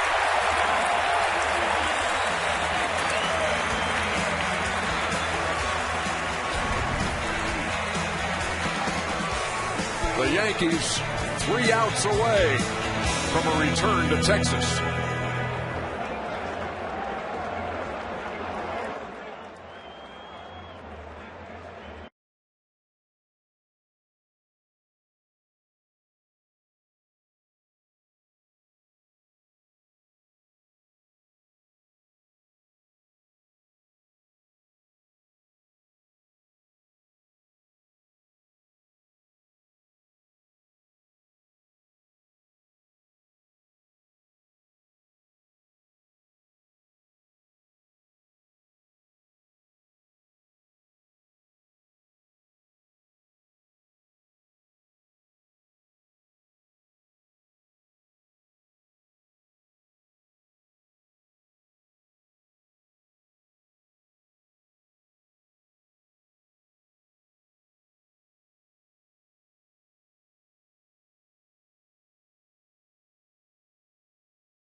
Presented by Capital One Venture Card. Wednesday night in New York. We're in the Bronx at Yankee Stadium. Game 5 of the ALCS. Yankees trying to send this series back to Texas. The Rangers hoping for some quick strike offense in the ninth. Trying to earn their first trip ever to the World Series. Alexi Ogando is the third Texas pitcher. Well, he's going to try to continue the dominance of the Rangers bullpen on the road.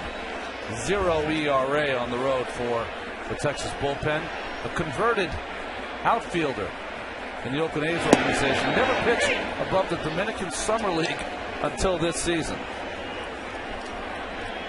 0 ERA in the postseason on the road. Well, that's how you get to 5-0 before today.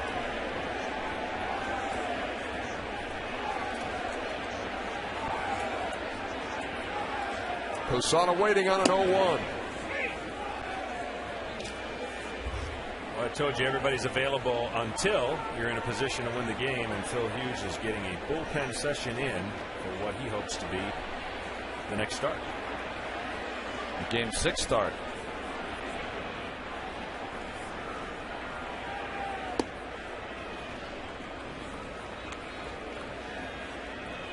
That man, Colby Lewis.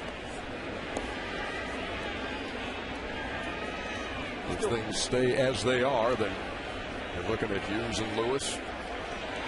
Game 6. He does something that not a lot of people do. He strikes out right there. He throws twice in between starts, Ron. That's a lost art for a lot of pitchers. Didn't you guys used to do that in Atlanta sometime? Yeah, all the time. There they are. Phil Hughes, who was lights out in Arlington until this postseason start. Well, here's Curtis Granderson with one down in the 8th.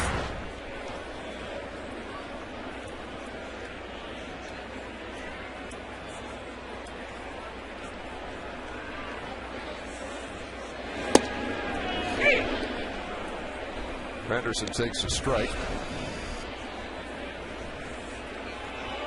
And when you talk about being down 3-1 in a series, as the Yankees were going into Game 5, guys like you have been there. I mean, John, you were there in 1996. The Atlanta Braves against the St. Louis Cardinals. This was Game 4. Look at that. Oh, yeah, we remember this very well. There was a little more ammo. That's only Game 4 now. You know, that's what we thought you might do when you clinched the thing. But old buddy and pal Eck over there. Eck was just settling in on the set out there. I wonder if he saw that little clip. Don't worry, they'll remind him. What we went on to do then in the next 5 games was pretty incredible. I mean, we outscored the opponent some ungodly number, only to lose the next 4 games when we were 2-0 up on the Yankees. So here you go, coming back in that St. Louis series. I think we poured it on this game, something like 12-0. But after trailing 3-1, you came all the way back to knock out the Cardinals. You didn't always get that kind of run support, did you, John? No, but it was fun. I couldn't get out of the game. I wanted to get out of the game to help us in Game 7, thinking ahead. And they wouldn't let me. They said, no, we got to win this game first. This is 12-0. Not real confident about your middle relief, I guess. 2-2 to Granderson. That ball scorched to right and into the seats. Solo home run for Curtis Granderson.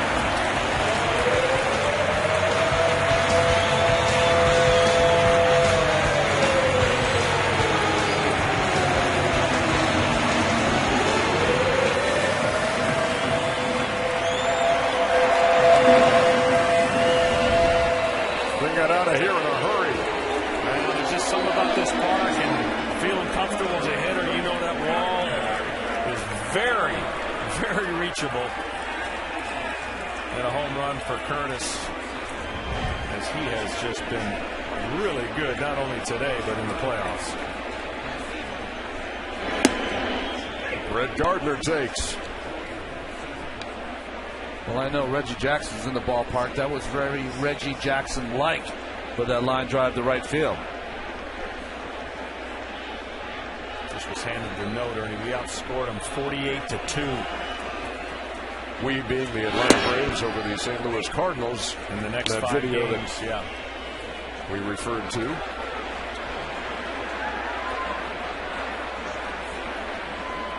Only the third time for the Yankees in their long postseason history that they've been down 3-1.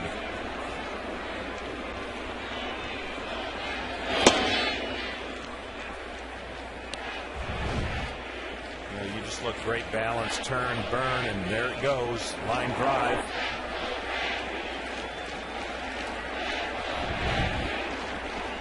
Anyone that should have gloves, it should be everybody in right field, both upper and lower deck.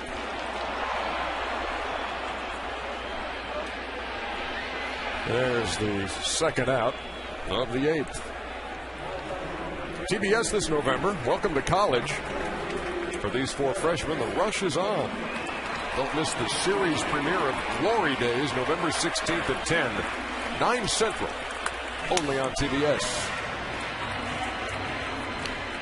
Oh, they spelled that wrong, right? What?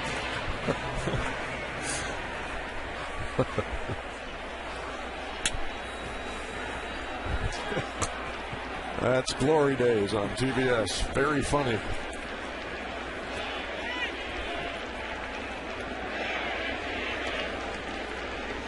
Here's Jeter. 0 for 3 with a walk.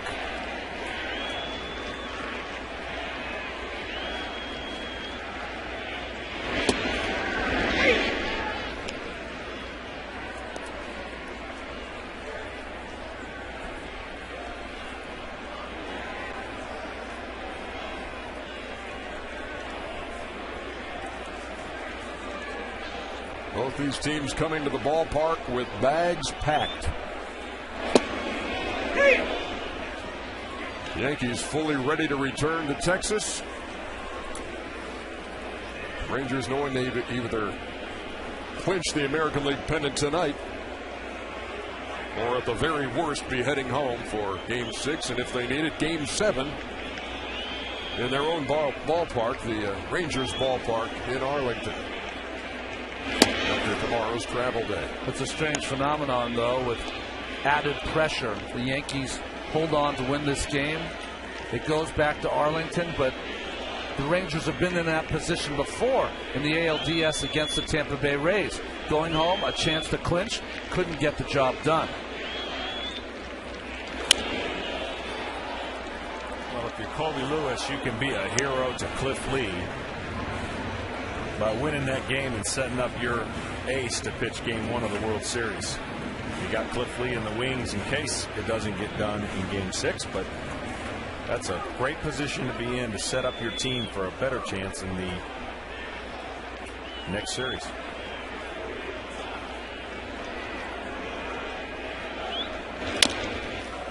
A little tapper that Jeter will beat without a throw.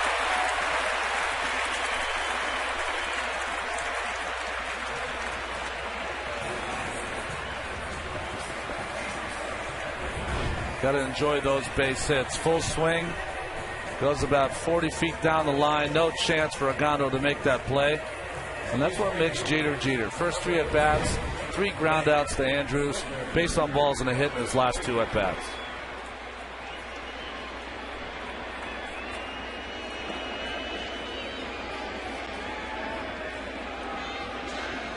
Now here's Swisher, who for the first time tonight turns around and bats left-handed against the right-hander Ogando. C.J. Wilson started. Michael Kirkman came on for 2, a rookie left-hander. And now it's Ogando.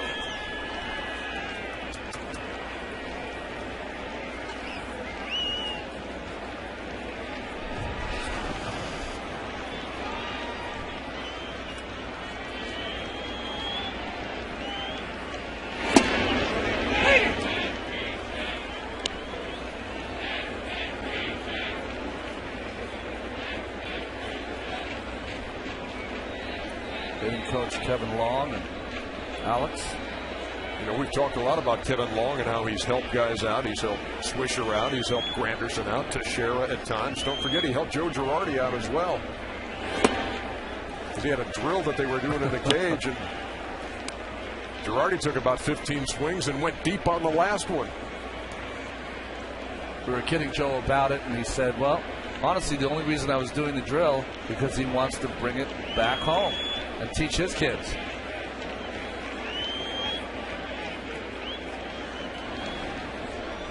Weight transfer, getting the barrel of the bat to the ball, the things that you and I know nothing about, John.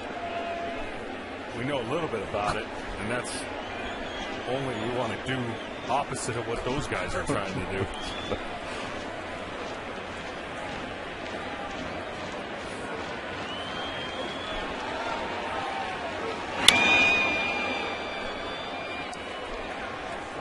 One ball and 2 strikes.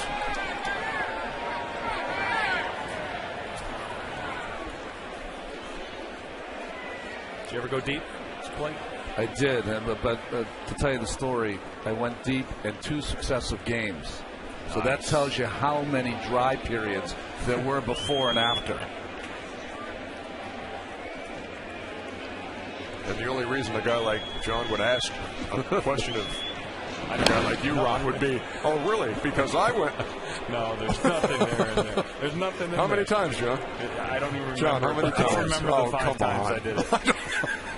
I have no recollection of the 5 times. But you're still bitter over the fact that Tom Glavine has more silver sluggers than you. Well, actually, one of them is over as there's a pitching coach in this stadium that I hit one off of. Kinsler gobbles that up. And we head to the 9th at Yankee Stadium.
And the Heat versus the Celtics.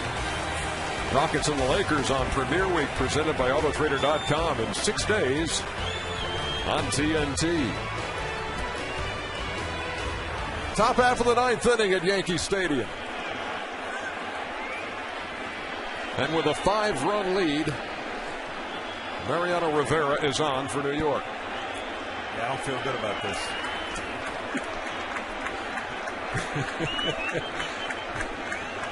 Neither does Texas. He has just been unbelievable. 1 earned run, last 42 and 2/3 innings pitched at home in the postseason.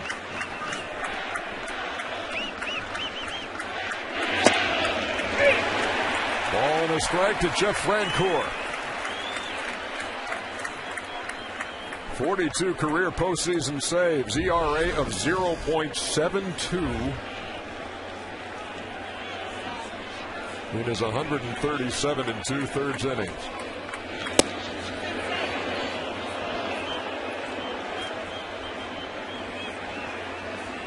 You reward a guy like this when he retires, Ron, by just saying, you know what, you don't have to wait 5 years. Yeah, you're right. Just go ahead. You're going to make an exception.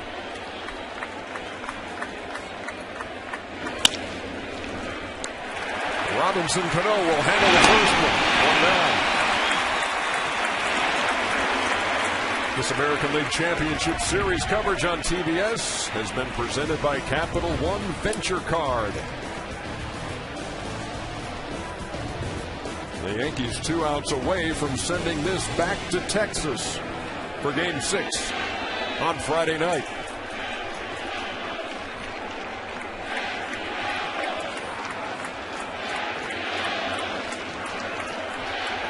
Here's Matt Trainer.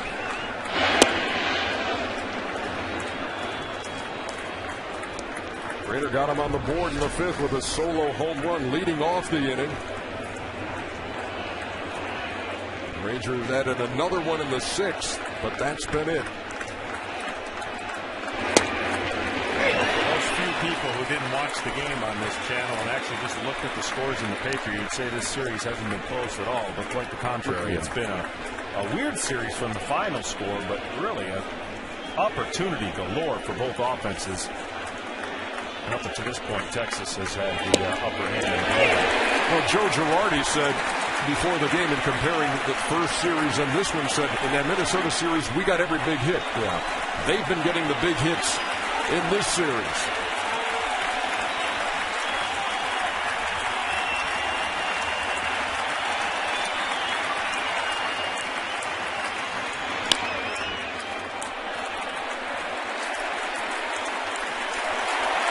Two up, 2 down.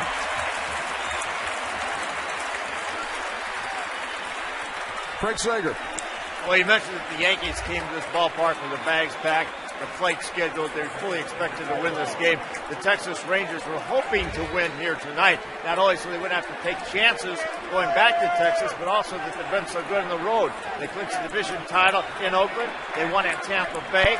And Hoggy Price, who has the champagne on ice, says it's always better when you trash somebody else's clubhouse.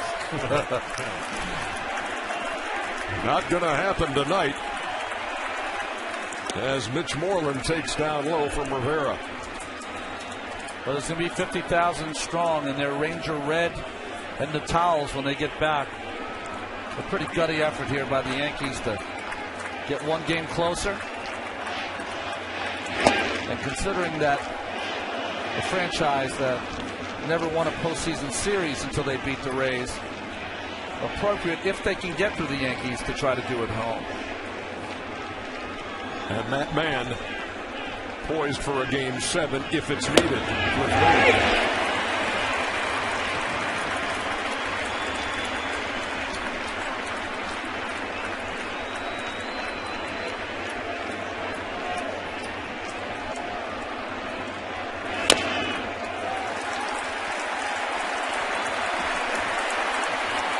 Strike away.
call there by Phil Culver. Around the plate, maybe up.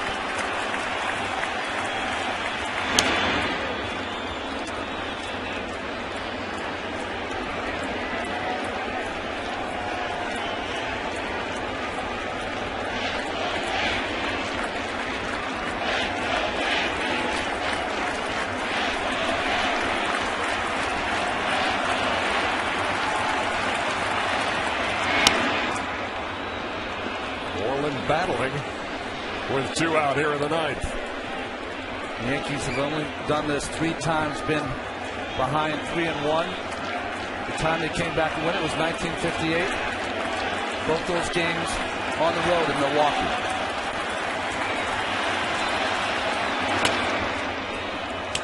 Mitch Moreland with a 2-strike single to left.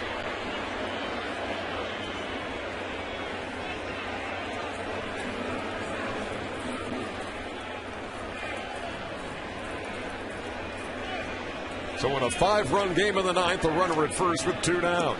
Give Moreland credit, he really fought Rivera. He had a big at-bat where he fought against Chamberlain to drive in a run in Arlington. 3 hits on the night for Elvis Andrus, 2 of those the infield variety.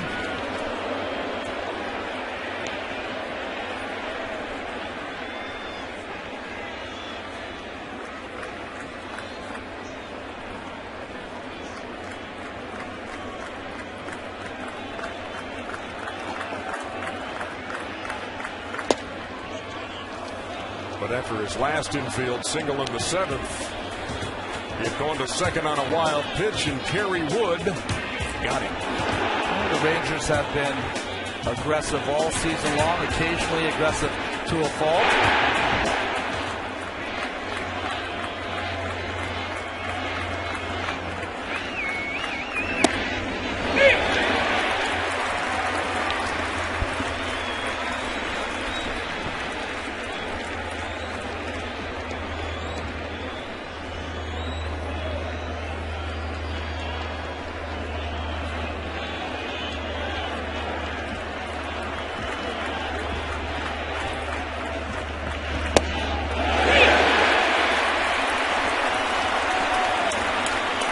Again, Rivera and the Yankees a strike away.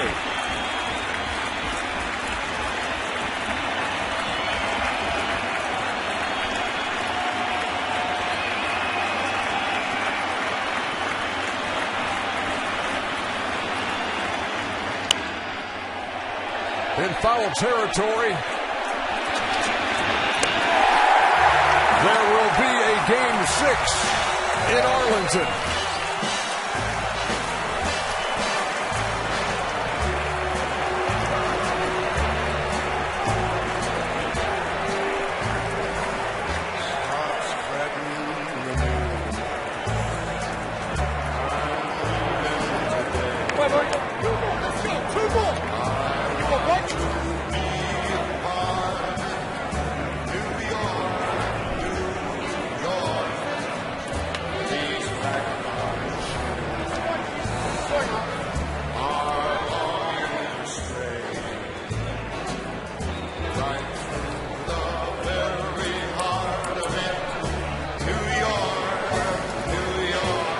The Rangers are to advance to their first World Series.